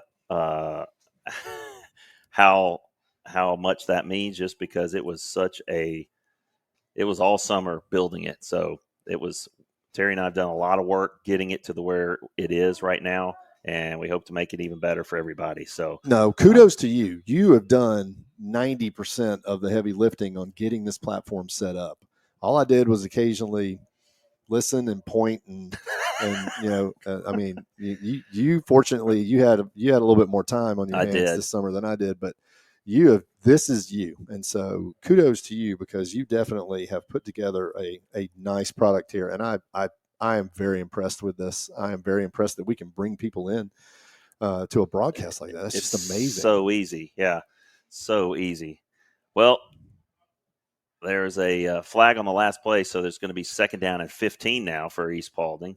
Knocking on the door. Booknight rolling right, swing pass, and knocked out of bounds just back to the original line of scrimmage. So it's going to be 3rd down and 10. Do we have size, like dimensions, on East Paulding's roster? We do not. No, we do not. Number 4 is he is every bit of probably 6'2" and about 230. Yeah, he's a big guy. I mean, he gets off the bus looking like he's ready to play on Saturdays. Yeah, he's a big guy. East Paulding going to go trips to the far side now, along with they're going to have Prater out there as well. And he's looking for in the corner of the end zone. And what a catch by number 10 in the corner. Langston Young just adjusted his body and just turned around. He turned around like 3 times and to just track the ball, and that's an East Paulding touchdown. There's been 2 really good catches by the East Paulding receivers, and that was one of them for a touchdown. Well, Hoyas went man there, and to me it looks like when the Hoyas have gone man, East Paulding has tried to exploit those one-on-ones by taking some shots when they're down there in the red zone, which we still need a sponsor for. Anybody out there who wants to jump in there, we would love to have you as our sponsor. But that when the Hoyas go man, that's what it looks like East Paulding's trying to do, and having some success. So an extra point here ties the score as Schaefer gets ready. Boy, Connors almost got that one. Showing that speed off the end. He's quick man. off the edge. He is so fast. So we have ourselves a tie score with 1:59 to go. Hoyas have the ball when we come back. You're listening to Harrison Hoya Football on HNS Radio. 428-4636 or visit jailbrooksconstructioninc.com for more information. If you're into sports, then you know injuries happen. When they do, it's nice to know there's a Pinnacle Orthopedics near you. For over 25 years, Pinnacle has been providing quality health care to everyone, from your favorite pro team to weekend warriors on the tennis courts. Pinnacle Orthopedics, keeping you at the top of your game. Ugh, I really need a new car. Well, did you know that Carl Black Chevrolet Buick and GMC of Kennesaw has over 28 acres of inventory? Really? That means there must be a car fit for me. Of course. Just visit www.carlblackkennesaw.com to see their latest specials and to find your dream car today. Looking for home appliances at an affordable price? Smith Appliance is the way to go. They've been serving the Atlanta area for over 55 years with at-home delivery, trusted brands, and exceptional customer service. Smith Appliance has your back. Visit their Hiram or Marietta locations or visit their website at smithappliance.com for more information. Smith Appliance, committed to working for you. Are you looking for a real estate agent with the experience, the tools, and the know-how? Located in Kennesaw, Don Brooks and other RE/MAX associates ensure you find just what you're looking for. They've been serving the metro Atlanta area for over 32 years, and a large sum of their profits go to help the Children's Miracle Network hospitals across the U.S. and Canada. For more information, you can visit www.remax.com or visit them via Facebook or Twitter. All right, we are back here, 1:55 to go until halftime. Tie score 14-14. And we've seen some offensive explosion on both sides of the ball. We got a dead ball personal foul against East Paulding. I guess in the it was world? on the kickoff or after the kickoff. But, hey, thanks for the free yardage. We'll all take right. that. Jason Walling has joined the broadcast. Good to hear from Dad Walling, Father Walling. Had a couple of kids that came through here and greatly contributed to the athletics programs here. And Shelby Walling, one of our producers. One of our producers Yep. did a lot of work with us and really helped us to spread our footprint. And we are forever, forever grateful for her hard work. So great opportunity here for the Hoyas to run their 2-minute drill. This is why you have a scrimmage. So we've got Colin Bellamy, and they're playing a little tackle. He's in there at right tackle right now. And the Hoyas are going to go trips to the near side. Empty backfield. Connor's in motion. Speed sweep. Fake to Hill. Keeps it and gets about a yard. And might have fumbled. Oh, my goodness. And he did. So they're calling that a fumble. I couldn't tell if he hit the ground first or put it down, but Xavier's pleading his case, saying I was down. That ball came out. The ground can't cause a fumble at any level. Yeah. So, but it will fall on deaf ears, as this will be a great opportunity for East Paulding to try their 2-minute offense. Short field, ball is spotted at the Harrison 36-yard line.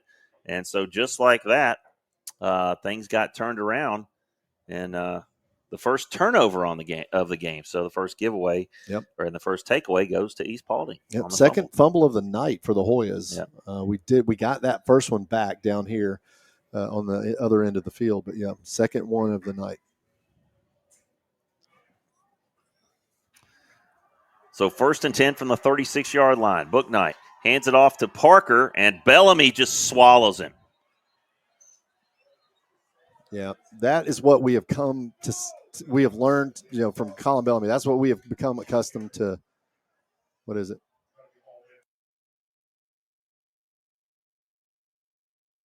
We've become accustomed to seeing Colin Bellamy just kind of wrap his arms around people that don't shut the door.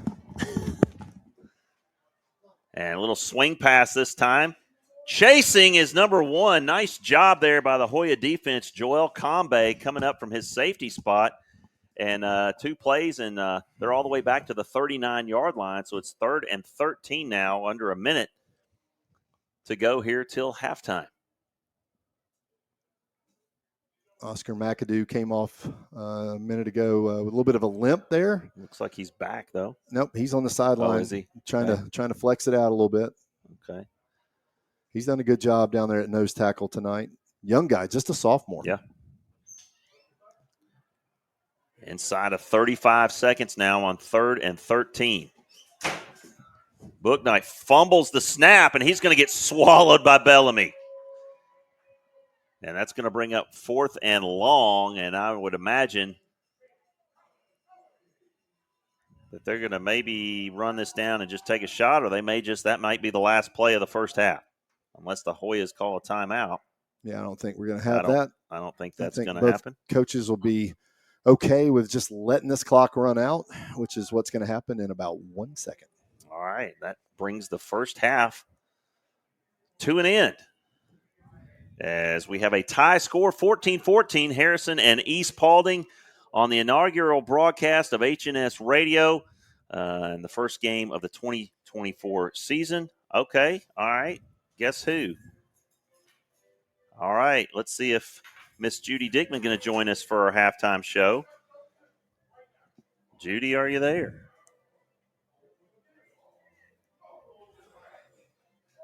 All right. For the record, Judy, Matt had all the faith in the world in you that you were going to be able to get this app going tonight. He knew you would be out there. Yep. She's here. Okay. Here she is. You can hear me. Yes. Okay. I absolutely can. You did it right. If I can Yes, do it, then do yes. it. You're right. If you can do it, anybody can do it. Yeah, you got it mastered. Right. How is everything? Where are you now? Are you in Ohio, Texas, Florida? Where are you? I'm in Ohio. You're in Ohio. And it finally cooled off. Fair's coming, and it finally isn't going to rain for a change for fair. So, anyways, I'm so glad that football's back. I'm so tired of summer football and in the Olympics and all that stuff. I'm just glad football's back. It is, football time in Georgia is huge, just like it is up in Ohio. How close are you to like Massillon? I know that's like the mecca of high school football in Ohio. I don't even know where that's at. Oh, really? Okay. I think it's around near Canton, maybe. Okay. Well, then that's like the east. Oh, that's okay. east. Okay. Now I talked to Matt today. He said you were going to be spending some time in Texas coming up. Right. I'm going there for my birthday, and I'm going to dog sit and all that kind of good stuff. All right. Well, what do you think? What do you think about what you've heard so far in the first half? Sounds good. Yeah. I don't like the fumbles, and I had a question about the refs again, but I'm sure they'll get their act together. Yes. Everybody. Preseason. It's preseason for them too. Right. They'll learn their rules and regulations. Yes. Like all right. So what was the question? The question. Oh, I don't know. It went back to down there when they didn't want to give him a touchdown. They didn't want to give the Hoyas a touchdown. Yeah, it was a very odd play. I do know that one of the rules is in high school, you can't advance a muff punt. But what happened? What transpired is the East Paulding player bounced over his head, and it's like he tried to grab it, and he did touch it, and then it ended up in the end zone, and we recovered it. So to me, that should have been a touchdown. Now I think what ended up happening is East Paulding argued that they didn't touch it, and I think they just believed him. So I don't know, but I was 50 yards away. Terry was 50 yards away, and the trajectory of the ball changed. So as you said, they'll learn. Right. Whatever. Yeah. Well, anyways, go Hoyas. Win this game. All right, Judy. See, now that you can do it, it's so awesome and so easy. We're so glad that we could get you on, and it's good to hear from you. I hope you have a good time down in Texas. Thank you. You guys take care. Bye now. All right, bye, Miss Judy. Yep. All right. That was Judy Dickman, longtime listener. One of the most loyal. Oh, absolutely. I do not think she's ever missed a broadcast. No, yeah, and she shares every one of our everything that we put out on social media. Everything that we share on social media, she shares it, likes it, reacts, responds to it, interacts. So she's just a huge asset for us, and kind of represents really why we do what we do. I mean, yeah, bringing this type of athletic contest to the fans, the family members out there who are in different counties or different states or even different countries, because in the past we've had people listen to the broadcast in Peru, in France, in England, in Alaska, even though that's not a different country, but it's a long ways away. So, yes. That's why we do this, because people all over the country, all over the world have family members playing in these games, and they get an opportunity to listen. And, that's a market that should be broadened, I think. Yeah, that's a good idea. So first half moving forward, Hoyas and East Paulding tied at 14. And, you're not going to see the playbook opened up It's going to be very vanilla. A new offensive coordinator, Trent Thompson. Interesting to see Jackson Connors carrying the ball a couple times. I like that on speed sweep. Just kind of tough sledding inside with that big nose guard from East Paulding. Yeah, and just a point about what you just said as far as this being vanilla. If this is vanilla, which we know it is because in a scrimmage you're never going to open your playbook up. If this is vanilla, wow. I mean, we are in for some action offensively this year.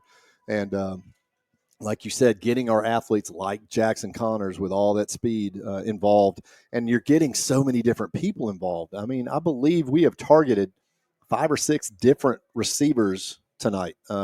Eventually, we'll have to figure out a way to do stats and get somebody to do some stats for us. But, that's been big. It was, and, early on, L.J. Smith, he was getting a lot of props, but it was Donovan Martin. Yep.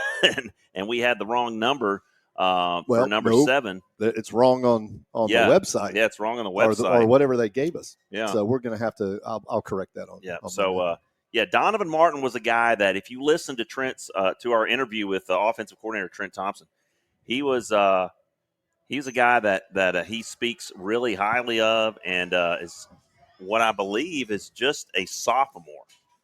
Donovan. Look. So let's look. I think he's listed on ours as number 14. But yeah, he's just a sophomore wide receiver, and has already shown the ability to just blow by people in the secondary. And Xavier, Xavier's arm is impressive.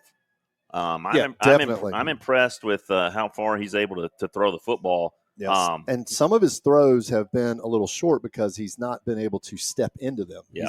But he showed a good arm strength. Yeah, and he has definitely shown some quickness when he pulls the ball down and runs. Yeah, definitely. And throwing on the run, he's shown some accuracy throwing on the run as well, which is impressive. Speaking of, having a wide open offense and scoring more points this year, that's another opportunity for a touchdown sponsor, Terry, which we do not have yet. So if anybody out there listening, like as Terry mentioned earlier, if you've got a small business or would like to sponsor the broadcast, that is an excellent opportunity to get your name mentioned multiple times during the season. Yeah, definitely hit us up on social media. You can message us and let us know if you've got a lead or if you've got someone that you think might be interested. We'd love to talk to them. And we're going to have to do a better job of getting out there and talking to them as well. So, but would definitely love to hear from the community and anybody that wants to get involved in this, because I can tell you now, your name's going to get called out a lot, and there's going to be a lot of people listening as we go into this season, because this is just the beginning. Yeah, and we're going to be adding some other features as well and bringing some more people on. That's sort of our goal moving forward. And, we'll have obviously when most of the games get going, we'll have scores and updates. Somebody mentioned earlier how they could watch the game. And, you can watch it on NFHS Network, but it costs you like $15 a month. Yeah, you'll have to get a subscription, and even then, sometimes it's not. Sometimes it's a private broadcast. If the coaches don't want a scrimmage to be shown, NFHS will broadcast it, but you've got to have the actual link to it. Because we do that in basketball. Yeah, and also just a FYI, you might pay $15 a month. You're not. It's like watching a silent movie. Yeah. Because there is no play-by-play. There is no color. And that's And let's just be honest. Their play-by-play is usually students who they bring in, and they don't normally have the experience of a traditional broadcast team. And I'm not just talking about us. I'm just talking about in general. Yeah. They get these kids, and kudos to them, give these kids an opportunity. But we've sat in the booth with those kids that try to do a broadcast, and really they just end up copying what you say a lot of times. Yeah. That was I think what was that, Lanier we were at that year, and their crew was next to us, and was kind of cramping my style a little bit. Hearing everything I say in my ear about 3 seconds after I said it. So So we're going to take a commercial break. We'll try to bring the Trent Thompson interview portions of it to you when we come back from break. This is Harrison Hoya Football on HNS Radio. J.L. Brooks Construction is a local family-owned construction company that specializes in commercial, residential, and custom remodeling. J.L. Brooks Construction has been serving the metro Atlanta area for the last 35 years, providing great customer service and full satisfaction guarantee. Call 770-428-4636 or visit jlbrooksconstructioninc.com for more information. If you're into sports, then you know injuries happen. When they do, it's nice to know there's a Pinnacle Orthopedics near you. For over 25 years, Pinnacle has been providing quality health care to everyone, from your favorite pro team to weekend warriors on the tennis courts. Pinnacle Orthopedics, keeping you at the top of your game. Ugh, I really need a new car. Well, did you know that Carl Black Chevrolet Buick and GMC of Kennesaw has over 28 acres of inventory? Really? That means there must be a car fit for me. Of course. Just visit www.carlblackkennesaw.com to see their latest specials and to find your dream car today. Looking for home appliances at an affordable price? Smith Appliance is the way to go. They've been serving the Atlanta area for over 55 years with at-home delivery, trusted brands, and exceptional customer service. Smith Appliance has your back. Visit their Hiram or Marietta locations or visit their website at smithappliance.com for more information. Smith Appliance, committed to working for you. All right, we are back here. It is halftime, and this is the Carl Black Chevrolet halftime show. If you are or happen to be in the market for a new vehicle, Carl Black Chevrolet is the highest volume dealer in the Southeast with the best-in-class Silverado HD and the all-new Hummer EV. Get yours now. Learn more at carlblack.com. So we've got a interview with Trent Thompson that we did last week. He's our new offensive coordinator. Going to play that for you now. And hope you enjoy. When we come back, we will have the second half of East Paulding and Harrison. HNS Radio bringing you a little coaching spotlight. Coach Trent Thompson, new to the Harrison family. Not new to me. I've known Trent for many, many years. Know his brother, know his parents. Both parents educators. So following the footsteps, huh, Trent? That's right. Yes, sir. Yeah. So, your journey to get to Harrison, tell us kind of a little bit about your coaching journey. So I started at, I graduated from McEachern. I'll go back that far. I graduated from McEachern in 2012 and played for Coach Hockman when I was there. I graduated from there, went to Tennessee Tech for 2.5 years. And I played for Coach Watson Brown when I was brother of Mac. From there, I transferred and went to West Alabama. Played for Coach Brett Gilliland, and had a great time while I was there and played some pretty good football. We were pretty good. And then when I graduated, I took a job back over this way at Hiram for Chris Brown. I was just coaching quarterbacks for him. I was there for a year. Went to Paulding County for 5 under Van Spence for 4 of those, and then worked for Brown for a year at Paulding, and then we got hired as a staff at Central Carroll last year and was there for just a year. And then this opportunity came up, and I jumped on it. Yeah, as you look back, is it hard for you to believe that, gosh, this is your, 7th, 8th year? This is year 8 that I'm going into. Yeah. I still feel really young, but there's a 3 in front of my age now. And yeah. So it makes me feel a little older, but wait till it gets more crooked and becomes a 5. Yeah. Yeah, I'm not exactly excited about it, but hey, I'll be creeping closer to that retirement age at that point. I am excited about that. Right. Yeah, well, let me just say that I think I had the inside track on you getting over here, and I may have known. In fact, I think I knew probably before anybody in the building because of my connection with your dad. I had heard that you had some interest, and I heard that was mutual. And so I just reached out to him. I was like, can you say anything without saying anything? I said, is there a possible? And I think his response was just, there have been discussions. So when I heard that, I was just super excited because obviously we broadcast the game when we played you guys, Paulding County, and some of the things that y'all were able to do offensively, your creativity, offensively, having played the quarterback position at a high level at McEachern and at the next level in college. Being coached by Watson Brown, former quarterback himself at Vanderbilt, who, oh, by the way, when he was at Vanderbilt, beat Alabama. He did. Look at you with some Watson Brown knowledge. Yeah, yes, beat Alabama. And actually, it's interesting. I don't know if you know this about him. Bear Bryant wanted him. Yeah. Oh, And- he's quick. He's quick to tell you that now. Yeah, He'll let you know. yeah. He actually, he was set to go to Alabama. Yeah. And then changed his mind last minute, and but ended up, going to Vanderbilt, and I think he got hurt his senior year, maybe. But had that big win. He coached Vanderbilt right around the time when I was growing up in Nashville. But just hearing your name as being somebody who was going to join the staff, I was super excited.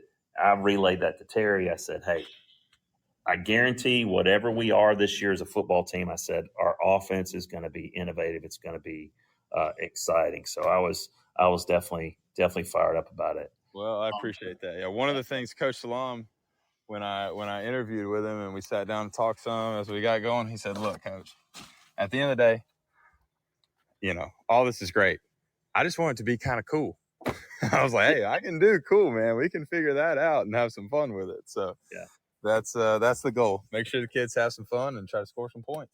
Yeah, and I think that's it's evident from the kids that I've talked to up to this point, the way that they're perceiving, their workload, the time that they're out there. It's quality time versus just quantity. I don't know how Hockman did it at McEachern.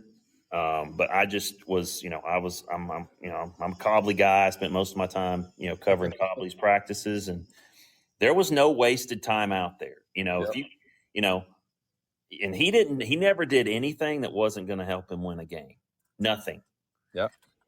Everything he did was purpose driven, and I get the sense that this staff is a lot like that. Well, turning our focus to maybe some of the things that you have seen.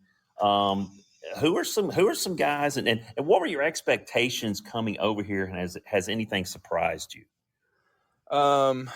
Expectation wise, growing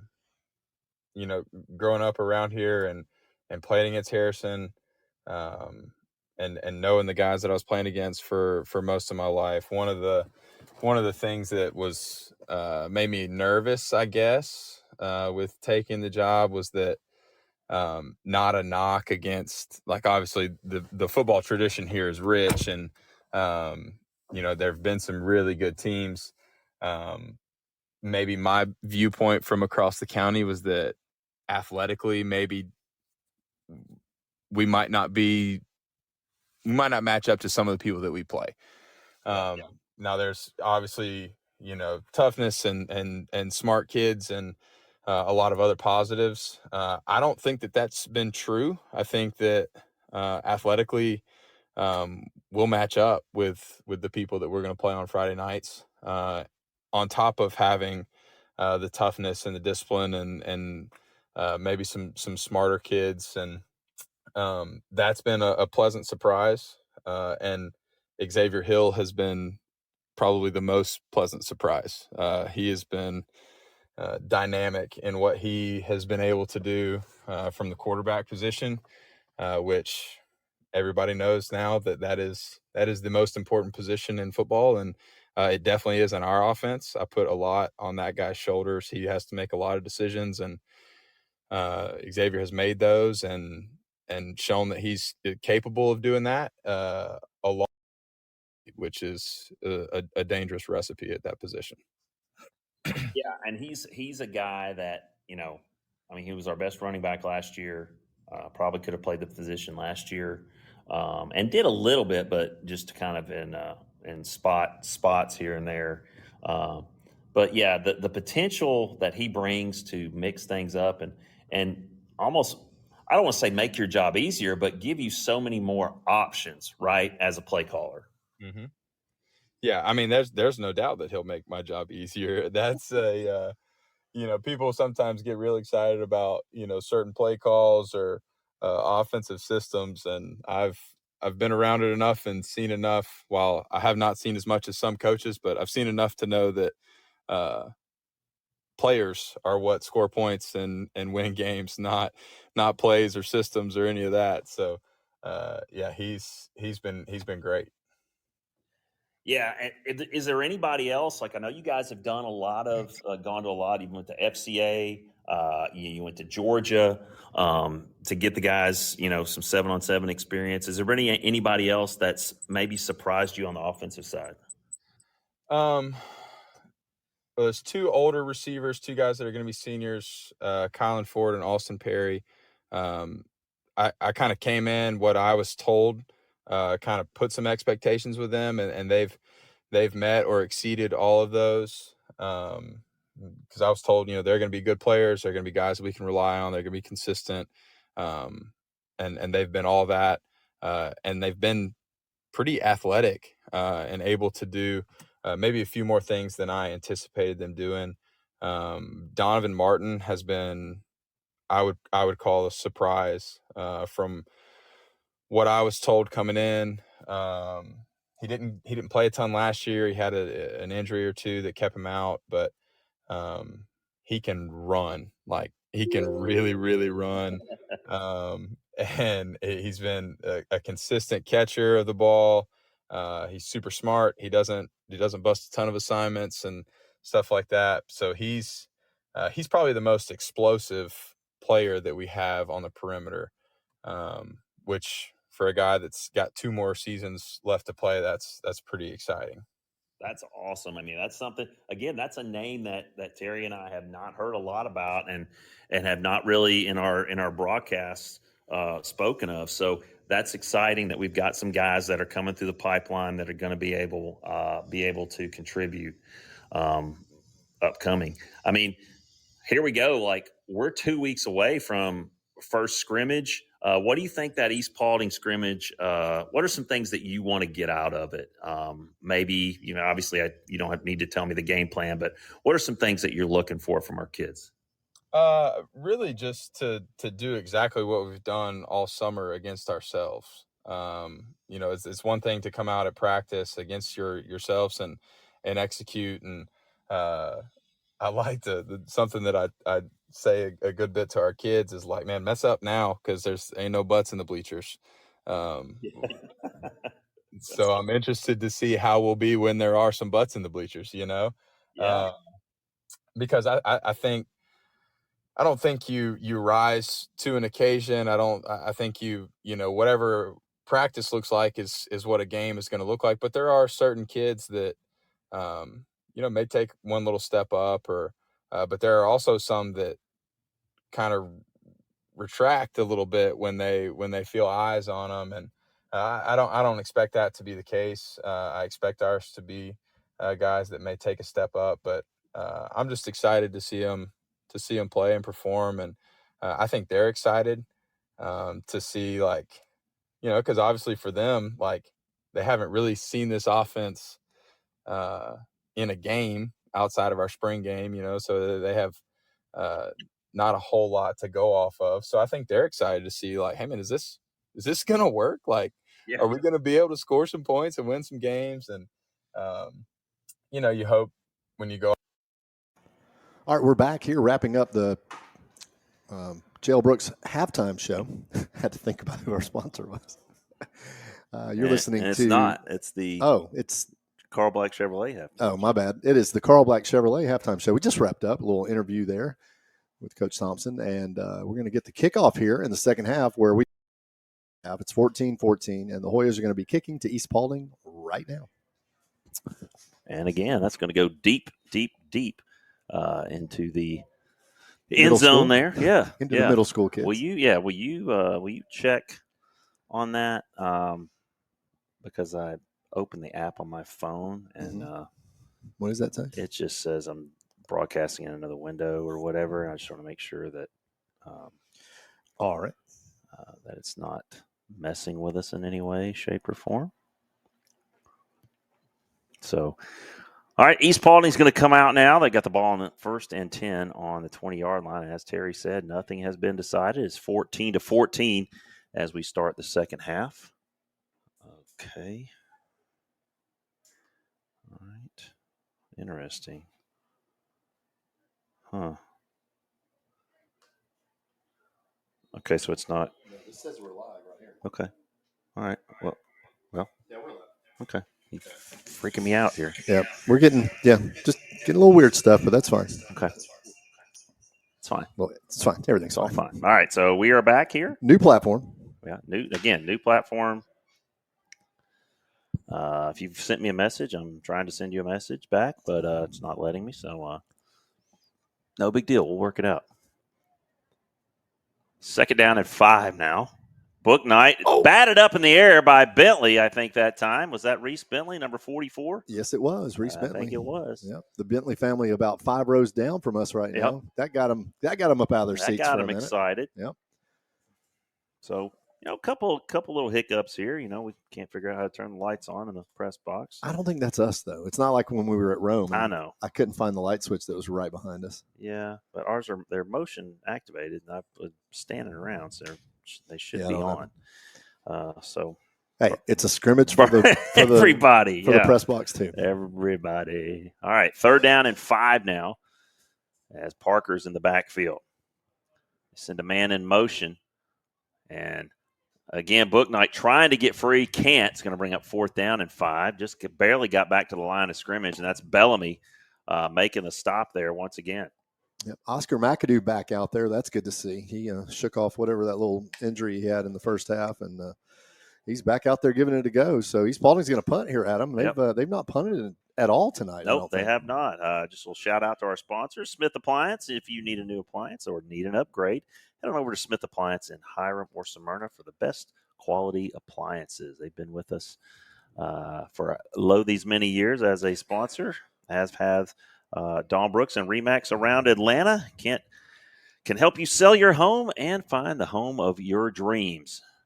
As Castile gets ready to punt this one away. Nice punt. Low liner fielded at the 42. And nice job there by, I believe that's Nicholson. Everybody in the stands on this side of the field held their breath on that one because he was running forward on that. I tell you what, man, that's a brave punt return right there. I mean, he's running headlong into the beast and with no fair catch. Like none. He's wide open target. So love it.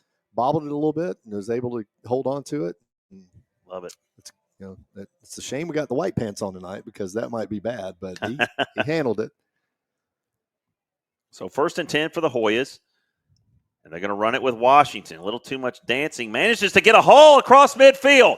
Across the 40, down to the 37-yard line. And I tell you what, that looked like that was going to be stopped for no gain. And T.C. Washington put his foot in the ground and got north and south. Yeah, just shot out of the line there. Nice job by T.C. Washington. He said, let me show you something about dancing. 1st and 10 inside the East Paulding 40. And swings it out to the outside. That's Ford. Catches it down at the 31-yard line. Going to pick up about 6 on 1st down. And that's one of those perimeter passes that that accuracy, getting it out to your athletes, letting them make a move and pick up some good positive yardage on first down. It also shows you Xavier's arm strength. That was a long throw across the field. 2nd and 4. Hill looking long down the sideline. Got a man, overthrew him. He was looking for Martin. And again, just that he had a step on the defender.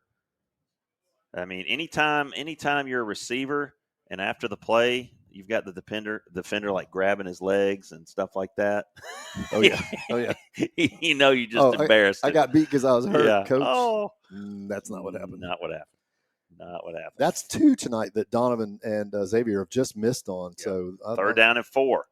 And Washington looked like he was going to throw the football. I think he was definitely about to throw it, but he realized that he just didn't have an option. Yeah. He was lining up to throw that. I really believe that. Is he left-handed? Because if he's left-handed, I think that was a halfback pass. Yeah. Or halfback option. East Paulding may have sniffed that out a little bit because they were blanketed bookend coverage out here, a little bit of zone with a safety on top, and they sniffed that out, I think. Yeah. 4th down and 7. Hoyas going for it from the East Paulding 34-yard line. Hill, flush, looking for a man, can't, and just gets free again. He's got the first down and more across the 25, and we're going to get a flag, and they're still trying to take him down. Right, so that the white hat threw that from way back here. Yeah. I don't know what. I mean, he was way far away. And Coach Thompson's having a conversation with the official right now. And we're going to get a call here with somebody lost a helmet. That's a Raider. Wolf. That was Wolf back there in the action. And, barring the penalty, it's a first down for Harrison, but we'll have to see what the penalty Well, with that helmet laying on the ground, that tells me it might be a personal foul against. But no, he threw the flag way up there. He didn't drop it back here where the helmet was. So I don't know what. He might have seen a face mask. Maybe that's what he saw. This is going to be interesting. Because he threw the flag away from where the East Paulding linebacker lost his helmet. So I don't think it was any, action back here. No extracurriculars anyway. But who knows? Who knows? I was watching Xavier carve up the defense, and there was some stuff going on back here on the back side of that block. But he would have just dropped it unless I don't know. We're going to find out. We're speculating right now. Maybe we'll get an explanation. And ineligible. Oh, wait. Delay a game. East Paulding. What? I don't. No, that was that's not delay a game. Illegal participation.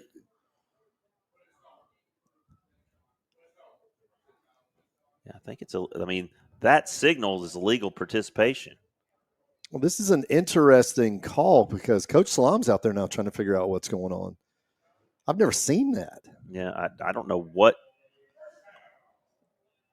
I don't know who was illegally participating, or maybe they had too many mental field. I don't know, but I guess Salam got an answer, and he's content with that. And it's going to be a 1st and 10 inside the red zone for the Hoyas at the 15-yard line after that nice play by Xavier Hill. Yeah, Coach Salam's a little upset, but I would love to know what happened there. That's something we're going to have to find out. Now why are we switching here? What is going on? I don't know. What? Can we get a explanation here? Okay, it was 4th down, first of all. Right. So we ran for a first down. There was a penalty. First down. He had the first down. There was a penalty. And now we're just trying to figure out. The penalty was on East Paulding. That's what he signaled. And now their offense is coming out. Okay. So we'll definitely have to get an explanation from the coaches on Monday. Because that was a confusing. I'm not sure what happened there. I've never seen that. So on to the action. Yeah. So Spence is in at quarterback now. A little read option for about 5 yards on first down. So 8.5 minutes to go here, third quarter, 14-14. And give that extra Harrison roster. Actually, I don't. Never mind. All right. I'm dumb. I don't need it. I got it sitting right here. You're not dumb. All right. So Spence is the quarterback now for East Paulding. So some changes on the offensive side. Throw quick slant. Boy, oh boy, it is dropped by number 4 of East Paulding. And that's the big one. The big guy, Damian Witherspoon, and just a little bit behind him. And there was nobody. Yeah.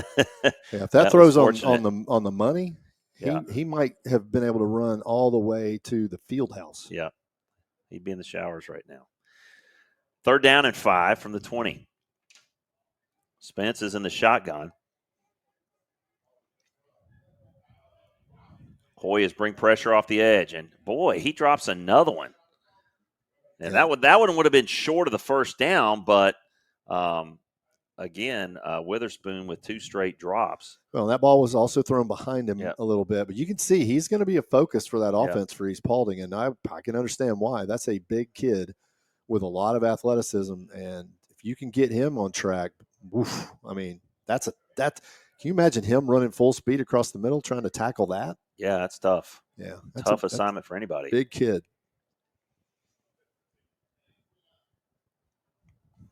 So Castillo is going to be punting this one away. He's standing at his own 5-yard line. And back to return is Nicholson with the brave return on the last one. And we got another flag. And we've actually got a timeout before the delay of game on East Paulding. So East Paulding takes their first timeout of the half here. East Paulding used all 3 timeouts in the first half. Yeah, they did. Well, you can't take them with you. No, well, but also that in a scrimmage, you got kids making mistakes. You don't want them to cost you too bad, so you're going to use a timeout. I get it. I understand that. You want to make sure you reset a little bit. Good judicious use of a timeout there by the East Paulding coaching staff. Yes, indeed. So shout out to the athletic training staff and new athletic trainer Tamara McIntyre coming to us from PT Solutions. She's been here exactly 5 days, Terry. Yep. And so hats off to her. She's gotten with the girls and gotten them organized. And so hats off to all the young ladies who are working the game tonight. I believe we've got 9 of them out there. They've been working really hard over the summer, taking care of our guys. Well, if anybody knows how hard of a job that is, it's you. Yeah, it's tough. It is tough. Because you did it for 18 years. Yeah, sure did. All right, punt. Nicholson, fair catch, drops it, and see if he can cover it. Well, if he didn't, another Hoya did because they're both. So 11 for Harrison. So nice job by Hartzog. Hartzog was down there as well. So he may have been the one that came out of there with it. Yeah, Hartzog, one of the 783 seniors that we have on this team tonight. How many did you say? 19? Well, I counted 19 cheerleaders, senior cheerleaders, and I believe the number of senior football players is 23, I think is what I counted. Wow. So 7:58 to go, third quarter. Hoyas with their first possession of the second half. Hill back out there. It's more like 26 or 27. Handoff to Cowser, spinning across midfield. He's going to pick up about 9. Nice. That's been the Hoyas' best run of the night outside of Xavier Hill and T.C. Washington. Well, and that is the first time tonight the Hoya offensive line has blown open a hole for a Hoya running back, and that's going to be a nameless sponsor first down. Nameless sponsor first down. They're going to give it to the Hoyas. And changes there. You notice that what happened with that run, they had 76 was not in the game. And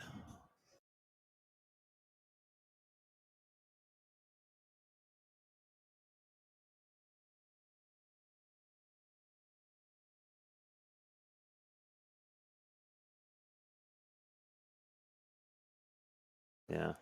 We are not doing a good job with our sponsors and their spots tonight. So we're going to definitely have to get better with that. It's a scrimmage for us too. Yeah, they have changed and switched around. So yep. But I'm pretty sure that was a Carl Black first down.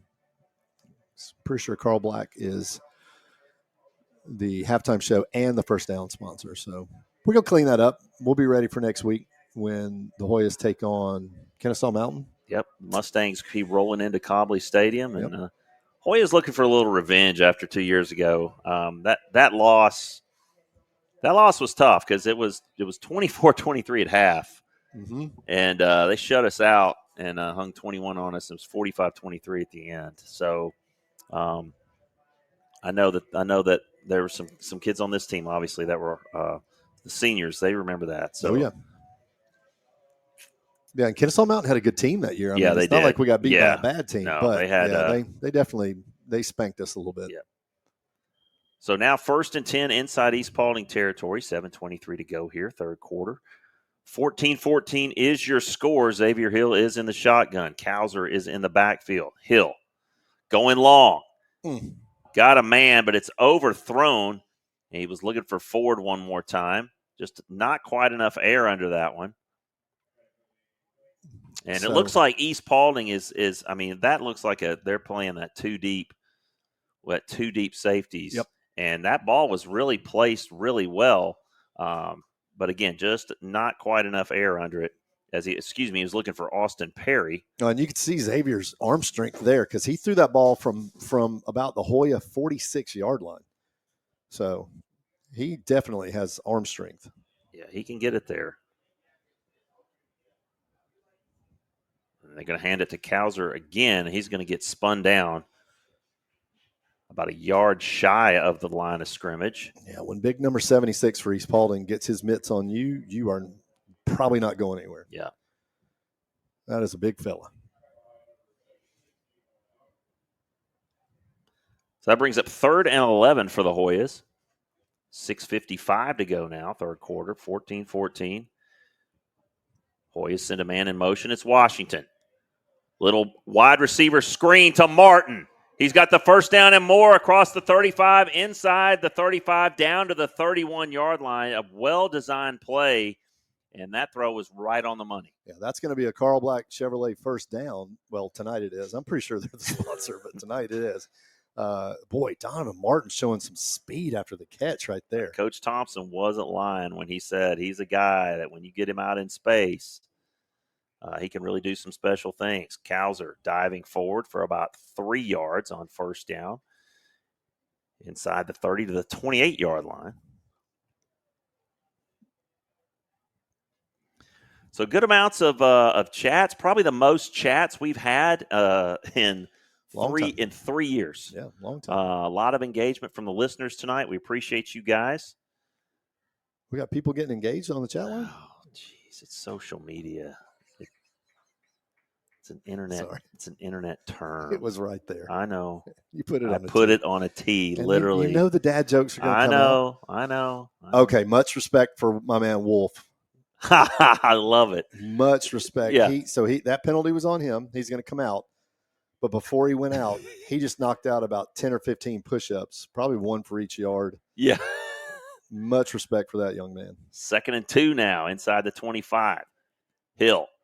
He's going to get flushed, and he's going to have to get rid of it, but he runs to the right, dumps it into the flat. Ford's got it inside the 10, inside the 5, taken down at the 4-yard line.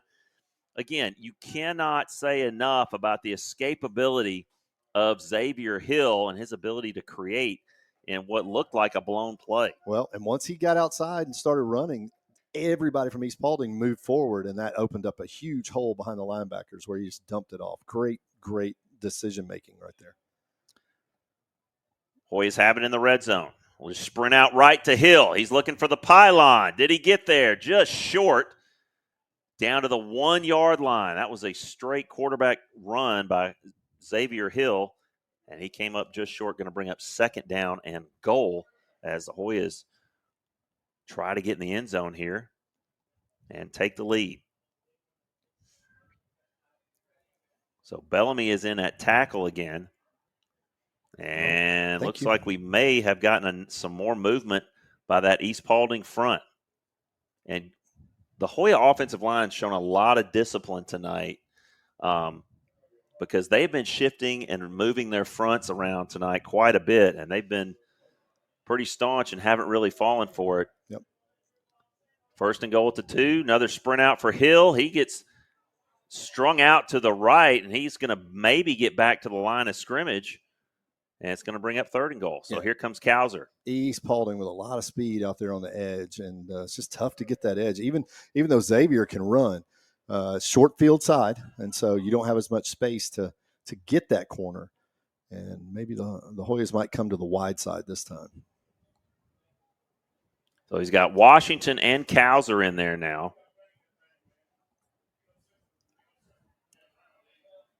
As we get under 4.5 minutes here. Cowser is the back. You're going to send Washington in motion. Going to fake it to Cowser. A little screen. Touchdown. And nice job there. Austin Perry, just kind of a little shallow screen in the backfield, and he came free. So a 1-yard touchdown pass. Xavier Hill to Austin Perry. And, it's funny with the numbers, Kylan Ford, Austin Perry, those got the numbers and their stature. Yep, very similar. They're all very similar.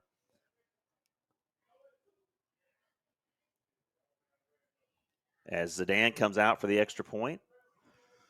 Well, there will be a penalty on the kickoff because, unfortunately, the guy that we have mentioned a lot tonight for East Paulding, number 1, Wolf Walker, he got a little extracurricular after the play, and he's a guy that plays with a lot of passion and emotion. You can see that. Well, he let it get the best of him there, and so that's going to be a 15-yard penalty on the kickoff for the Hoyas, which Zidane doesn't need. No, I mean he may kick that to home plate. I kind of wish that they would change that and make the 15-yard penalty from the line of scrimmage after the kickoff. Yeah, because it does nothing. It kind of gives someone the opportunity to make a bad decision and just do something dirty. Yeah, not saying that's what he did. Because there's really no consequence. Right, yeah. There's no consequence. Right. It's just going to be what was already going to be, which was kick into the end zone. Yeah. So I would like to see a change in that rule, but that's way, way down on anybody's to-do list, I'm sure. So the Hoyas take a 21-14 lead with 4:15 to go in the third quarter. Again, I want to shout out some of our sponsors tonight. Post CPAs. Post CPAs has deep ties to the Harrison community and are experts in the field of tax preparation and asset management. Also, J.L. Brooks Construction, creating custom builds and renovations with the highest quality craftsmanship.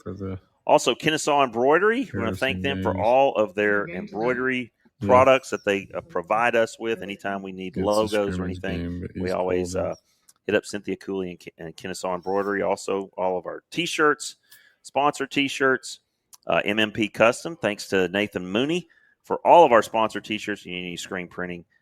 Hit up Nathan at MMP Customs, Kennesaw. And we can attest to all of those sponsors who, whether they've been with us since the beginning or just been with us for the last few years, because we literally use all of them. We use all of them, including Signs and More, a commercial sign company specializing in all the custom signs a business needs. Doing the right thing because we care. And we've used them for signs, for, we need a new banner. Well, we got a good place to go.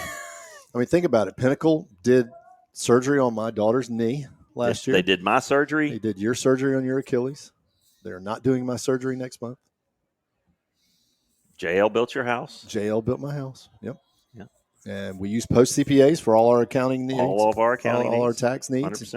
100%. Kennesaw Embroidery. Yep. Does all our stuff. Yep. We eat at Otters all the time. Literally all the time. Yep. And one thing that's awesome about Otters, as we're at 2nd down and 9 for East Paulding now, is one thing I really enjoy, and it's a minor thing, but every time I go in there, even if I'm just going in there to pick up something or whatever, they always give me a free drink. They give all teachers free drinks. I know, but that's nice. It is nice. Uh-oh. They finally got him. Yep. Finally, number 4 gets loose. Witherspoon, as Spence hits him on a little fly pattern, and it gets into Hoya territory all the way down. I think they're going to spot him inside the 45 to the 42-yard line. So he has such a height advantage over any of our defensive backs. He is at least 6 inches taller than any of those guys. Yeah. And you couple that with the reach he's got, that's a tough assignment out there. And even somebody like Jackson Connors, you're going to put Jackson on him. Jackson's as fast as he is or faster, but he's just given up so much in height. So they're going to try and run it again and get absolutely nothing. That middle is just getting clogged up. Who is that in the middle? That I mean, was it's not McAdoo. 50. No, big number 50 for the Hoyas. I tell you what, he's not listed. He's not listed on our sheet. Oh, so we got two numbers. So we've got two. change So on put this. number 50 down there because he just blew that play up. 2:45 to go. Hoyas leading 21-14 in this opening of the 2024 season and the inaugural broadcast on HNS Radio. Ali Perez just a step behind that one. Almost picked it off. That's a couple of times tonight that Ollie's got his hands on either on deflecting a pass or knocking it down. So Ollie, his first year playing football in a couple of years because he did not play last year. So good to have him back out there. He's looked good. I mean he's always been where he's supposed to be. So I think looking forward to watching him grow as this season progresses. 3rd down and 13. Spence, little pump fake, trying to find his man, and it is dropped at the 20-yard line. But that was I don't know if you can drop it in a bucket any better than he did right there. And then the receiver is down. I think that's Allen. And if that is number 17, between him and Witherspoon, those are the two guys that's 17. that they have been targeting quite a bit, and it is Allen.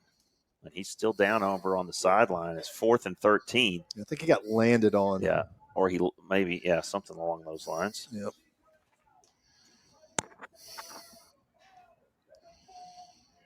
So 4th and 13, the ball is marked at the 45-yard line of the Hoyas. And East Paulding got to get to the 32. No, it's his shoulder, it looks like. Uh-oh. Which happens when you get landed on. Yeah. This is a contact sport. And there's a lot of contact. A lot of it. Send a man in motion. And he's looking for him. Little post route. Oh, my goodness. Touchdown. The DB for Harrison jumped too early. Yep. Just jumped a hair too early and should have picked it off. Yep. That should have been an interception. I think Josh Pierce may have jumped a little bit too early and just went right through his hands into the hands of the receiver, and that's an East Paulding touchdown. And we're an extra point away from another tie. So back and forth we go. Well, and we've seen that quite a few times tonight where just mistiming jumps on the part of the Harrison Hoya DBs, but also what we were talking about just a minute ago, that we just don't have a lot of size in that defensive backfield. Yeah, Combe is your biggest guy in the secondary, and he's about 6'1", which is just unusual. To have a guy that's that big back there, but most of our other guys are much smaller. Right. 5'8", 5'9", 5'10", and now the receiver, the receiver for East Paulding, number 18, Jamin Harris. He's not a big guy, but just kind of like waited on the ball. And that was a well-thrown ball. Let's not forget that. That was a well-thrown ball by Spence. Well, and Spence is just a freshman, and you can see the arm talent in that kid. I mean, he definitely can spin it. He's accurate. He's got a strong arm, and, that makes East Paulding even tougher in there. And they're going to need to be tough in their region because that is a tough region. If you look, you got Rome, you got New Manchester, Alexander. I mean, you got so many good teams in that region. So that makes them really tough, having two quarterbacks that can cause problems for the other teams. All right, East Paulding now to kick off.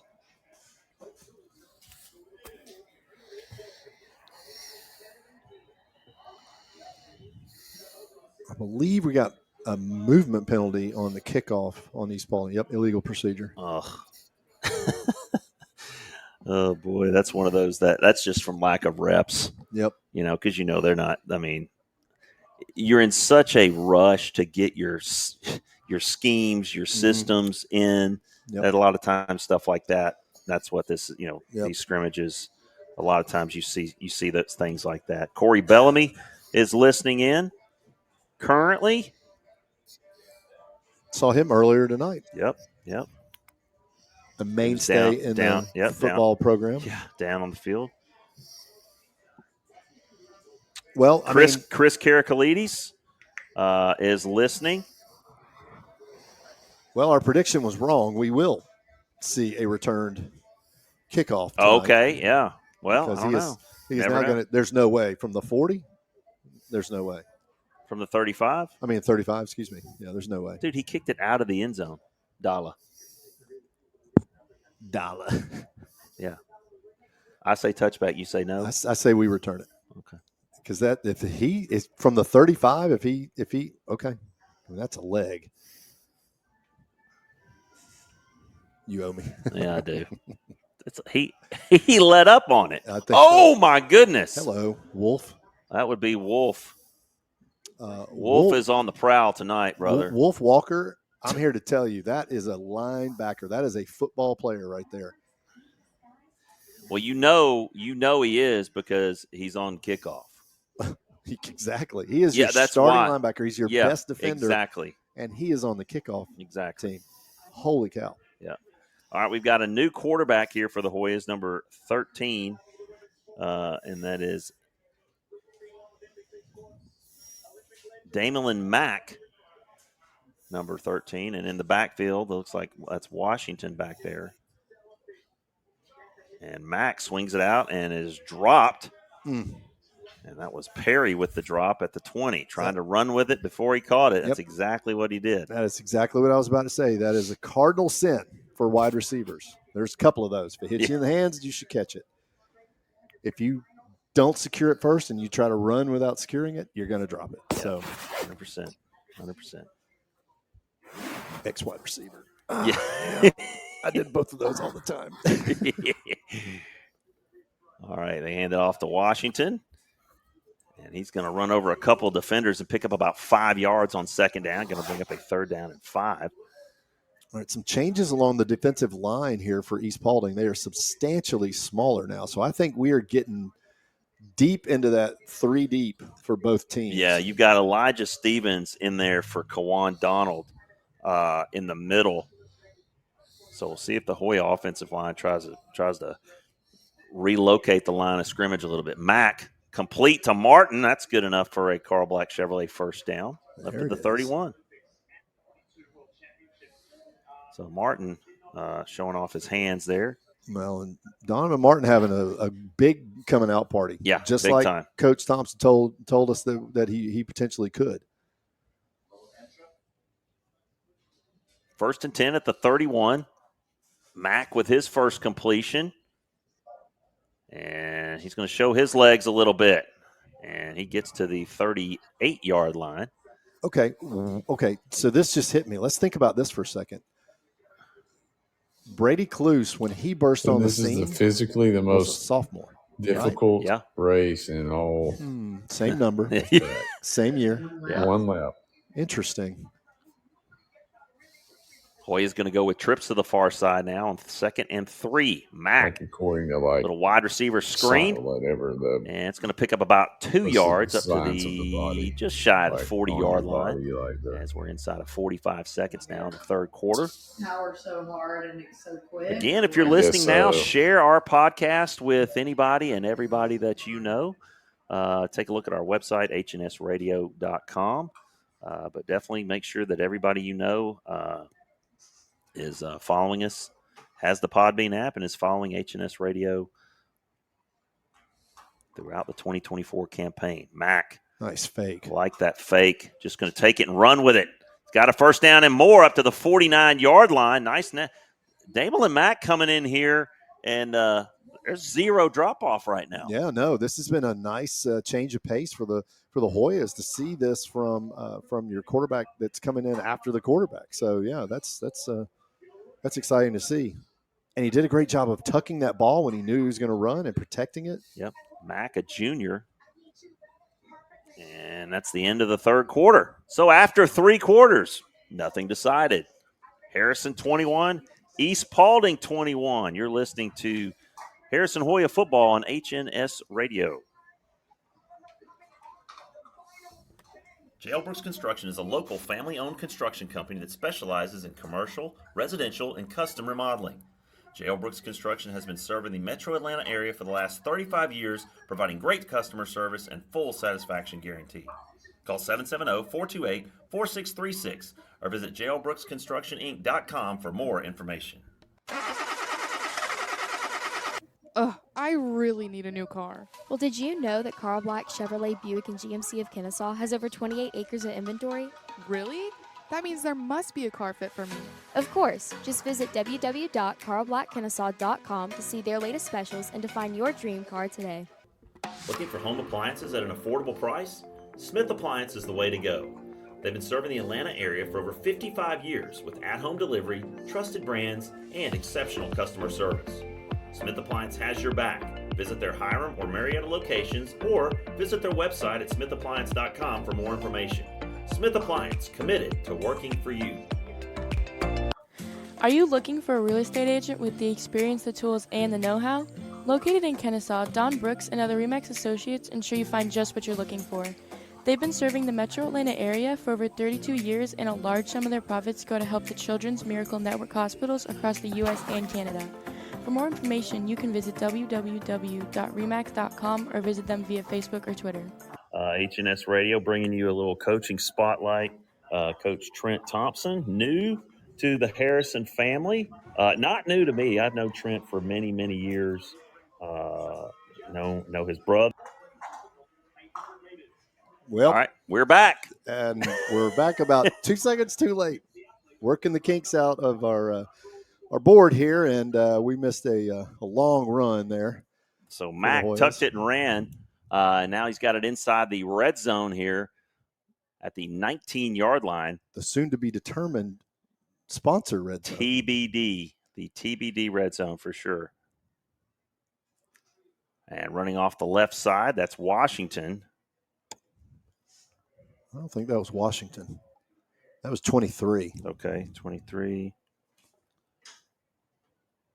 All right, Dylan Williams, excuse me. You know, I think we are fully into JV mode now, or third line.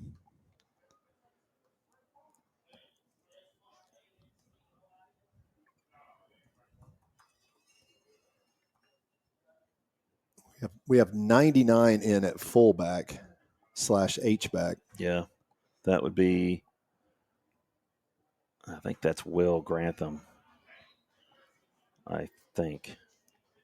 Because he's got. I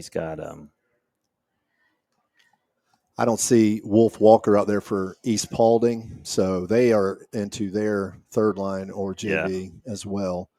So that tells me that our starters are done for the night, and we're gonna settle this with some younger guys or some backups. Yeah, getting some time here.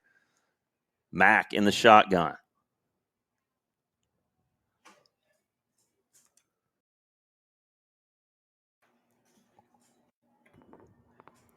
$23. Mac flushed. And can he get away? He can. Looking in the back of the end zone. Incomplete. We've got a flag, though. Face mask. That flew about as far as the football. It's either a face mask or impact to the head of the quarterback. One of those two. So the Hoyas will probably be getting a first down out of this one way or the other.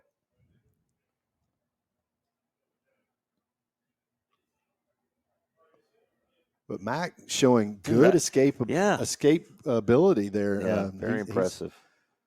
Nope, it's going to be holding. Oh, holding and a face mask. We're going to offset. Yep. So we're going to play it again, Sam. Yep. 3rd down and 9. It's like that never happened. From the 17-yard line. Yeah, I love those offsetting penalties, don't you? Yep. All right. We're just pretending. All right. So you said that was number 23 for the Hoyas. Yep. That's Dylan Williams, who had a carry earlier. So Mac in the shotgun. 3rd and 9. Slant complete at the 2. Diving for the completion. That was Nicholson. What a great throw and catch. Number 29 went down and got it. Darian Nicholson, nice job. Sets the Hoyas up 1st and goal with 9:57 to go here in the game. Yeah, we got some little bitty guys out there right now. Not going to lie. First and goal at the 3. Williams sidesteps a tackler. Touchdown. That's what you want your running back to do. Number right 23, Dylan Williams never stopped his legs churning and scores to give the Hoyas the lead 27-21 with 9:43 to go. Just a really gutsy run there by number 23, Dylan Williams, the junior. Yep, just kept churning his legs, kept pushing, and was getting some help. A lot of Hoyas helping kind of push him into the end zone there. That's nice to see. Awaiting the extra point by Simon Zidane. Oh, we're missing a guy. Hoyas are probably going to have to take a timeout here. So you cannot understate that 3rd and 9 reception by Nicholson. That basically put him there. So we're missing somebody. I think that was Canup. Well, I think he just ran out there. He just ran out there to fill a slot. Yep. That's where sometimes they get late in the game. The special teams, they try to get the rotations in. Xavier Hill's the holder. And Zidane boots it, and it is good. Hoyas now lead 28-21, 9:43 to go in the game. And encourage you guys to follow us on social media at HNS Radio on Instagram and at HNS_radio on Twitter or X, however you like to refer to that. Also, you can follow us on Facebook, HNS Radio homepage.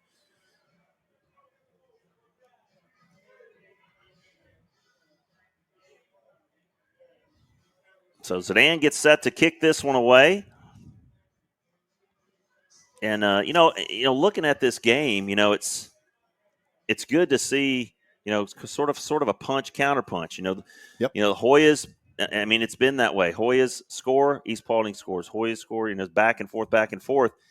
Can the defense make a stand here? Because that's gonna, you're gonna have to do that at some point, probably multiple points during the season, where all you need is one stop. Yep. So this is a good opportunity, and good to get that opportunity to try and do that here in the first game of the year. Well, and you're building depth here too. So because you're getting guys in who, they're not quite where they need to be, but they're trying to get there, and so that's building depth.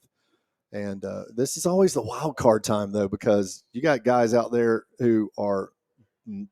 Let's just be honest. They are nervous right now. Yeah, they are a little wobbly kneed probably because they know it's their time to get out there and make something happen. All right. The glasses have come out. Can't see Jack. Yeah. All right. Here we go. Now we're ready. All right, some new Hoyas out there. Graham Aldridge is in at free safety now.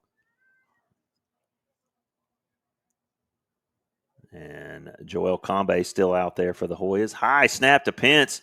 Little jump pass.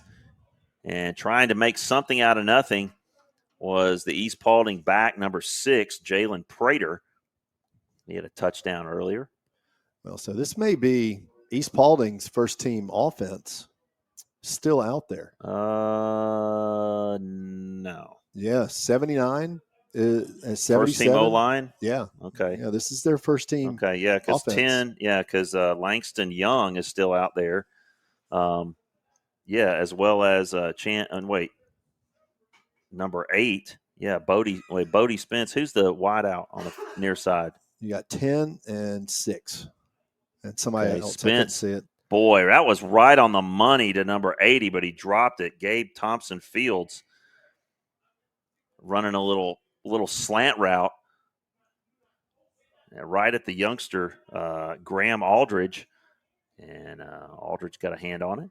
All right, here we go, little Hoyas. You're going to get to play against most of the first team for East Paulding. Yeah. So let's see what you got. 3rd down and 10. Spence still in there at quarterback. We got 61, 52, and I can't tell who the other guy's on defensive line. Yeah, KJ Kennedy is in the backfield for the Raiders. And wholesale changes in the defense for the Hoyas. Spence rolling right, complete, first down. And taken down, number 10, Langston Young, but he picks up the first down. They will move the chains. Yeah, we got a flag too.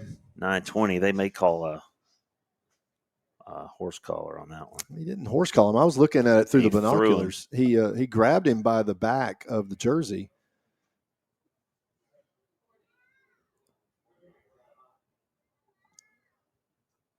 But he didn't grab him up around the collar.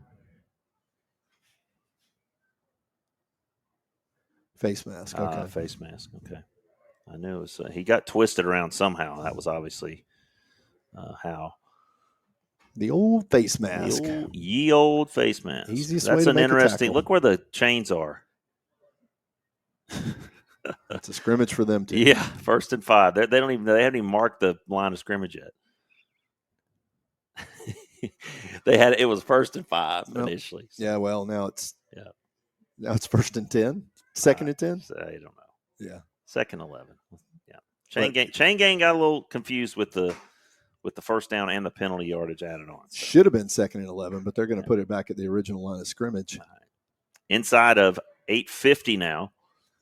Hoyas leading 28-21. East Paulding has the ball. Spence in the shotgun. And looking long. Oh, come on. Wow. Yeah, kind of wrapped his arm around him, gave him a little pull. That's going to get called. Yeah, that's and we don't know who 14 is because on our sheet we got 14 as Martin, but we know it's not. Yeah.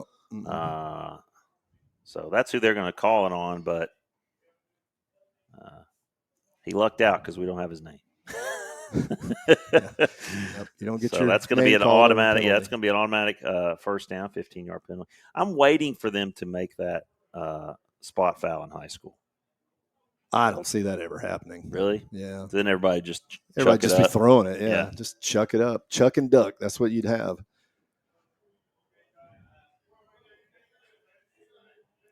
So that puts the ball into Hoya territory at the Hoya 38-yard line, 8:33 to go now. 1st and 10. So new set of downs for Spence and the Raiders. Kennedy gets it, and he falls forward for about 3.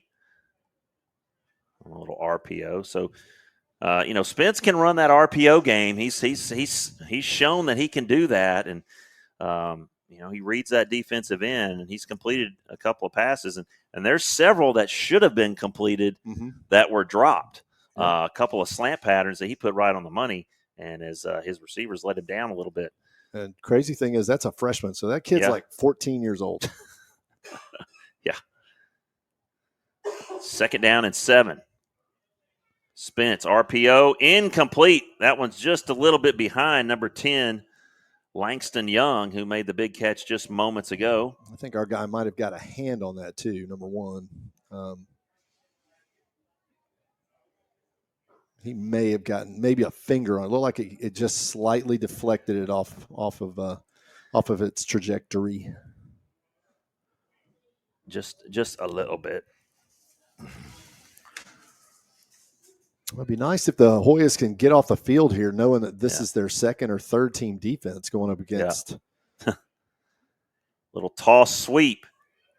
Okay. Boy, oh boy, what a play by Tate Harkness.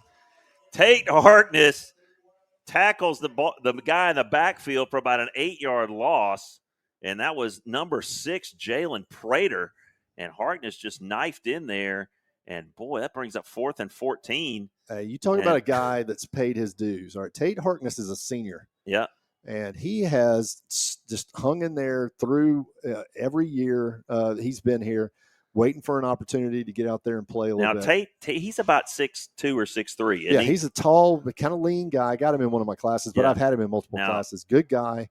But, yeah, just, a tall, lean guy, probably playing safety right there. I think he just came up out of the backfield, so I wasn't sure where he lined up. But he's paid his dues, man. I mean, that guy's a senior, and he's out there, finally getting an opportunity to make a play, and he did. East Paulding's going to take a timeout here, and I guess they're going to talk about going forward on 4th and 14. Yeah. So hats off to our audience tonight. Over 100 engagements, interactions. That's a lot of marriages. Texts.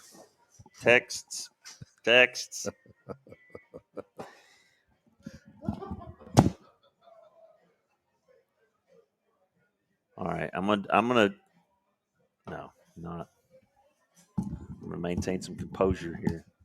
I had to take my headset off. Yeah, you did. My ears are sweating. It's so we've hot got yeah. I'm sure that air conditioner is going to get fixed any day now. Yeah, it will. Sure. Now that one next door, it works perfectly. I guarantee you. Never mind. It's about 64 next door. Not with that hatch open. Yeah, that's true. 4th and 14. 7:25 to go. Spence looking down the field, wide open, touchdown. I mean, just ran right by the defensive back on a 4th and 14. Yep. So when you got young guys back there, that's the type of stuff that happens. Yep. He got behind that safety. I couldn't tell if there was a fake that actually caused him to bite on that. I couldn't see it, but so Jamin Harris. That's a tie game. So with another touchdown, that's his second of the night. And again, we had some questions. We knew there were questions about the defense, and I get this is these are our JV. It's our JV defense. Well, no, it's our third string. It's our backline guys because Tate, like I said, he's a senior. So and that was East Paulding's the majority of their first team offense out there. Yeah. So that's a tough matchup right there. But you still got to compete. Right. Yeah. So Hoya offense is going to get a chance to see what they can do. With this limited time tied again, time ticking away, 28-28. And if you have not tuned in, why not? This is a heck of a game. It's been back and forth. We've seen some great catches. We've seen some solid defense. We've seen solid run game, just RPO game on both sides of the ball from both East Paulding and Harrison. Well, and let's call it what it is, okay? This may have been a scrimmage in name, but this has been a well-executed, well-played football game. Yeah. This looks like an early season football game, not so much like a scrimmage. Yeah. And both these teams have come in and they have executed really well. We haven't had a lot of penalties. Nope. And you haven't had a lot of miscues. So kudos to both of these coaching staffs who have come in and gotten their teams really prepared. To me, I see two teams that are going to compete in their regions. That's what I see. Oh, absolutely. I mean, these two teams will be playing in November. You know what? They won't be playing each other because they're in a different classification. That's true. Again, East Paulding 5A. Yep. And the Hoyas in that highest classification. Who do we match up with? I know I'm looking into the crystal ball of the future here. But We match up with the region that has Grayson. It's a Gwinnett County region. I don't remember exactly what region number it is, but that's the first round playoff matchup. I've already looked at it for basketball because if you're number 4 coming out of our region in basketball, you're going to Grayson. Oof. Okay. So most likely. Yeah. So Mac is back there. And by the way, they went 32-0 last year. I won got the state championship. Okay. All right. Williams with a nice little run there. Really impressed with this offense that the Hoyas have out here on the field right now. Excuse me, that's not Williams. That's number 34, Corbin Trice. So Trice with his first carry and picks up about 6 yards up to the 26-yard line, and he's going to stay in there. He's in the backfield. So Corbin Trice battled through some pretty bad injuries last year. As Matt goes deep, he's got a man and overthrows him. He was looking out there for number 89, Jaden Avery, and just overthrew him. Had a step on the East Paulding defender, too. Yep. So it's going to bring up 3rd and 4. A little bit of speed out there on the outside, even from these guys, Yep. And look, these are the guys that are going up against our 1s and 2s all week long. So these guys, they've earned this. It's not like they haven't seen this. Oh, boy, what a mistake there. You're going to get an earful from your teammate right there. Boy. And that's going to give Harrison a first down. Yep. Wow. Ooh, Coach by a Spence yard. Not going to like that. Not going to like it. I'm surprised he's not coming off because, they've subbed. Yeah, they have. Off penalties. Yeah. So yeah. So that gives the Hoyas a big first down at their own 31-yard line. Trice still in there at halfback. Swing pass. Avery. And spins away, maybe picks up an extra yard. And they're gonna say that the clock is still running there. And they're going to give him maybe a yard, Terry. Now, you start thinking, what did these coaches talk about if we get to a situation where we're tied with no time? Would they play overtime? Not in a scrimmage, no, right? I wouldn't think not. so.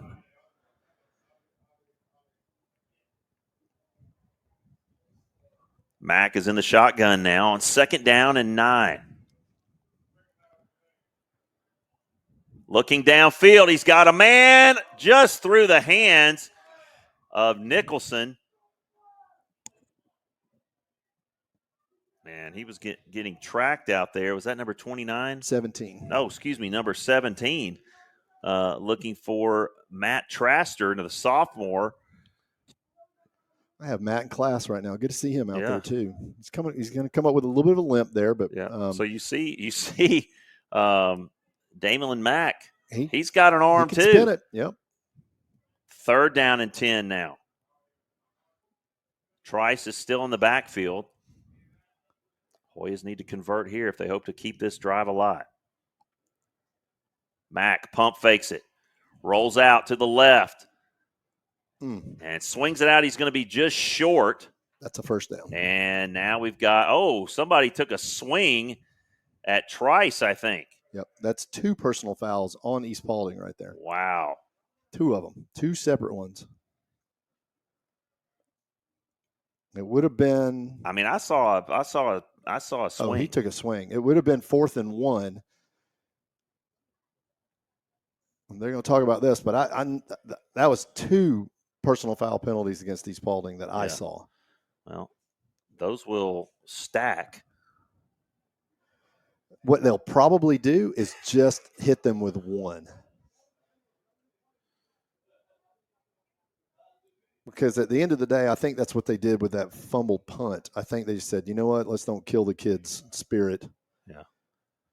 Roughing the passer. Yep. Okay. And then dead ball, personal foul. That's yep, they are going to stack them. Well, it's dead ball foul. Yeah, it's 2. Yeah, I thought they were both dead balls, but they weren't. Yeah, so good. All right, that's what you do. You got to. It's 30 yards in penalties. That's going to put the ball all the way down at the East Paulding 30-yard line with 5:42 to go. So, we had harped on the fact that we had 3 quarters of really disciplined football and a really good game, and now it's kind of wheels kind of come off a little bit here in the 4th quarter. Well, for sure on that play. Oh my goodness! To have 2 personal foul penalties on the same play, you don't see that often. That's only about the 2nd time we've ever seen that on a broadcast. Since our broadcast, yeah. So the Hoyas are going to get a chance now. They're inside East Paulding territory, inside the 30. Still a lot of time, though. You got 5:42. So East Paulding will get the ball they're back. going to roll their first team offense back out. They are. You know they are. 1st and 10 at the 30-yard line. Mack. Quick out. Caught by Avery. 1st down inside the 20. Nice catch by the youngster. Yeah, we'll call that a Carl Black Chevrolet 1st down inside the soon-to-be-determined red zone. TBD. Yes. Matt gets the Hoyas to the line. 1st and 10. Gives it to Williams. Williams with a little wiggle. He's got it down to the 15-yard line. He's going to bring up 2nd down and 5. Hoya offense clicking right now, Adam. Just doing a good job with just mixing up the play calling. Yeah, getting the plays in quickly. Very decisive. 5 minutes to go now. 2nd down and 5. Mack looking in the flat. Complete. He's got it again to Avery. Down at the 7-yard line. It's going to be 1st down and goal for the Hoyas with 4:49 to go. So this second and 3rd unit sort of sprinkled in here has got a drive going here, possibly game-winning one. Mack gives it to Williams, cuts it up inside, goes towards the goal line, just short. And that would have been Williams' second touchdown of the night. Well, and he has a great ability of keeping his legs churning, which all good running backs know. You got to keep those legs churning, and he did that right there. Second down and goal from the 1. Mack in the shotgun. Going to give it to Williams. Bounces off. Touchdown. Number 23 for the Hoyas, Dylan Williams with his second touchdown of the night. And the Hoyas strike back, taking the lead back from the Raiders. Well, big assist on those 2 penalties. 30 yards and penalties on one play definitely helped the Hoyas. But East Paulding's defense just did not seem to have any sort of answer for the Hoya offense right there. I think you're seeing maybe the Achilles heel, no pun intended, of East Paulding's defense, and that's just the fact they don't have any depth. Yep. Very limited in terms of depth on the defensive side of the ball. That was not Simon on that kick there. That might have been Rudy. And he got it. I believe that was Gleason.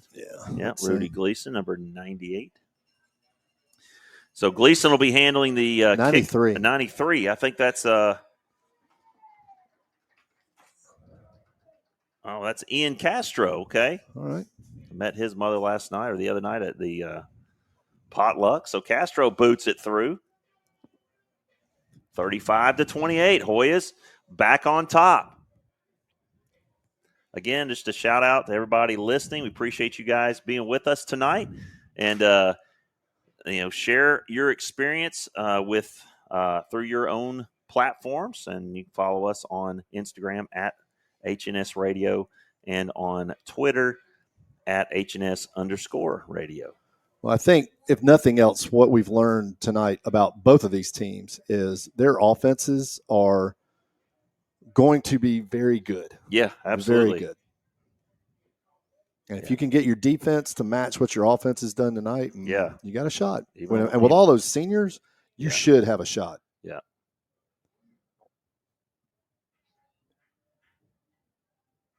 So 4:14 to go now, as Zidane is going to put this one deep in the end zone. And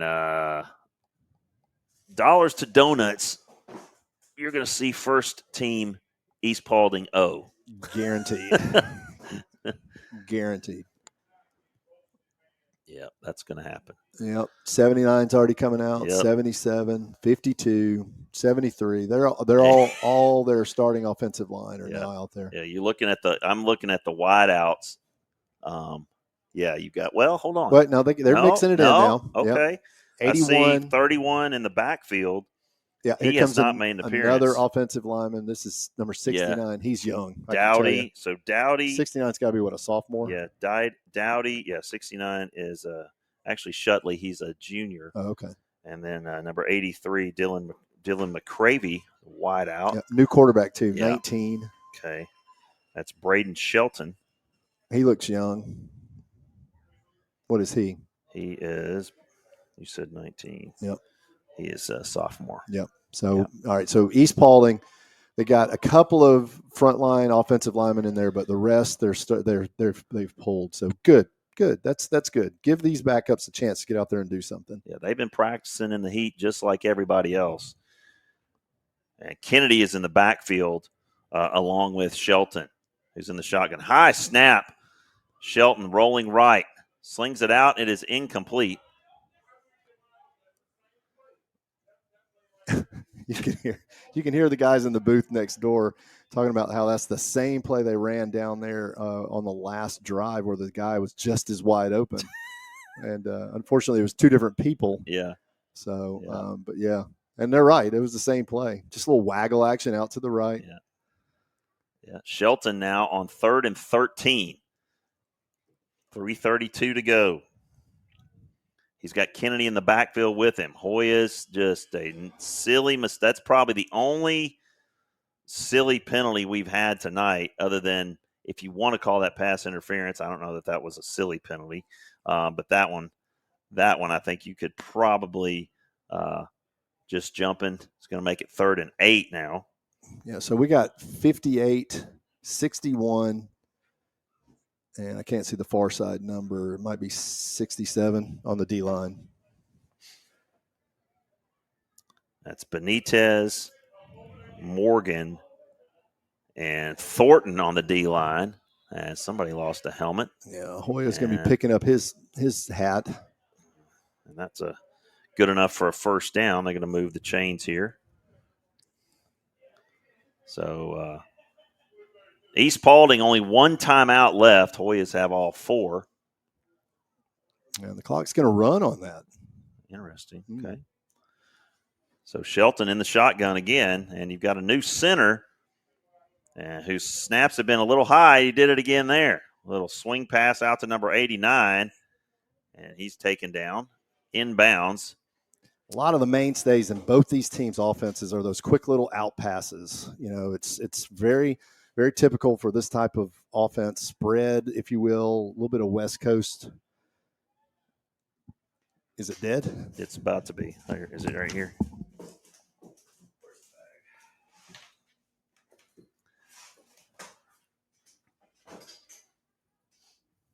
No, we got about 2 seconds.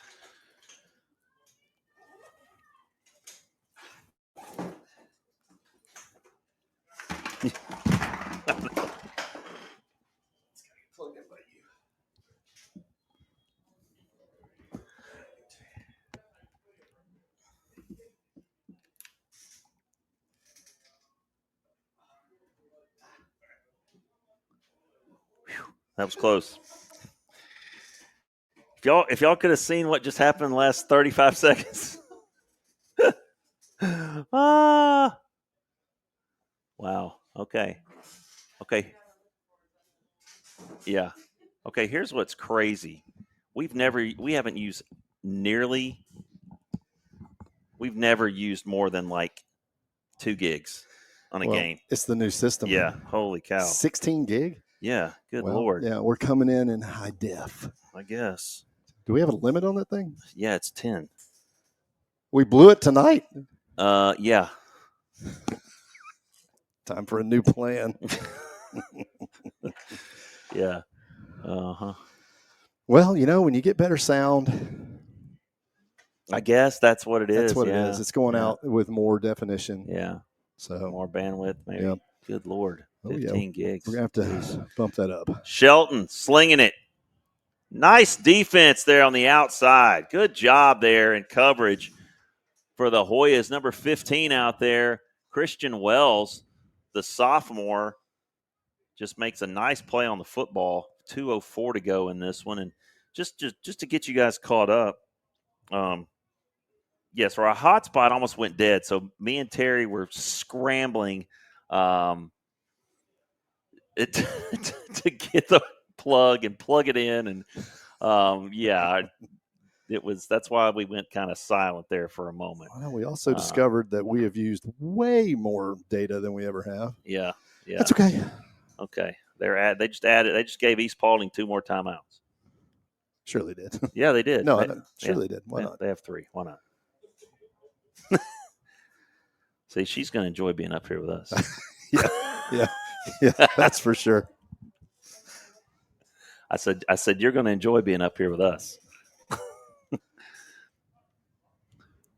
1:30 now, 3rd and 12. Shelton in the shotgun. Hoyas lead 35-28, and here we go, another stoppage. And I think all his brethren on the line just like, what do you do? Yeah. Oh, you got to leave. And you're gone. Yeah, I like the philosophy there, though. Penalty, you're gone. Well, you know, that's what Saban did. That's what Kirby Smart does. The best coaches, that's what they do. You know, if you have a penalty, you're coming off. Yeah. They're just, I think at this point, they're just letting it run, looks like. Yeah, that's fine. Yeah. Here, have 2 more timeouts. It's okay. Now it's 3rd and 17, and they're just going to run it and get nothing and live with it. 4th down now, and got to go. 18 with a minute to go. It's do or die time. Well, the Hoyas just need to keep everything in front, and this game will end on this play. I mean, we might have a change on downs because there's going to be about 30-something seconds left when this play ends, unless it's a long one. So 40 seconds to go now. Hoyas leading 35-28. And it is 4th and 15 for the Raiders. Shelton slings it. Incomplete. The Hoyas no brought flags. everybody. And they did. There were a couple of your trainers that came on that blitz right there. They brought 8 people on the blitz. A 0 blitz on 4th and 15. And everything works out, and the Hoyas take over on downs with 27.6 to go. Well, you take a knee. I think and you take a walk. They're going to run a play. No, you take a knee here. Don't take a chance of getting somebody hurt. That's true. You take Good a point. knee here. Yeah. Yep. See, she's got inside information. Insiders. Yep. She's got the headset. She's putting her headset away. I should have looked over there. Yep. All right, so that's going to be it here from Cobley Stadium on the campus of Harrison High School as the Hoyas open up the 2024 campaign with a 35-28 I was wrong, and so is everybody else. victory over East Paulding as the Hoyas just run it right up the middle for about 17 yards. But that, I do believe, is going to be the last play officially as we tick under 10 seconds. We appreciate you guys joining us for our inaugural broadcast of the HNS Radio. Terry, any final words? No, actually, the most fun scrimmage I think we've ever seen. So I'm really looking forward to this year, and I'm looking forward to this new philosophy on this football team and from this coaching staff. And I'm excited about what I saw. Yeah. All right, everybody, follow us on social media at HNS Radio. Get the podcast on Podbean, search HNS Radio, and follow. We'll be here next week at 7 p.m. to get it started in earnest against Kennesaw Mountain. Listen next week. We are broadcasting Harrison Hoya football on HNS Radio. Feel the game.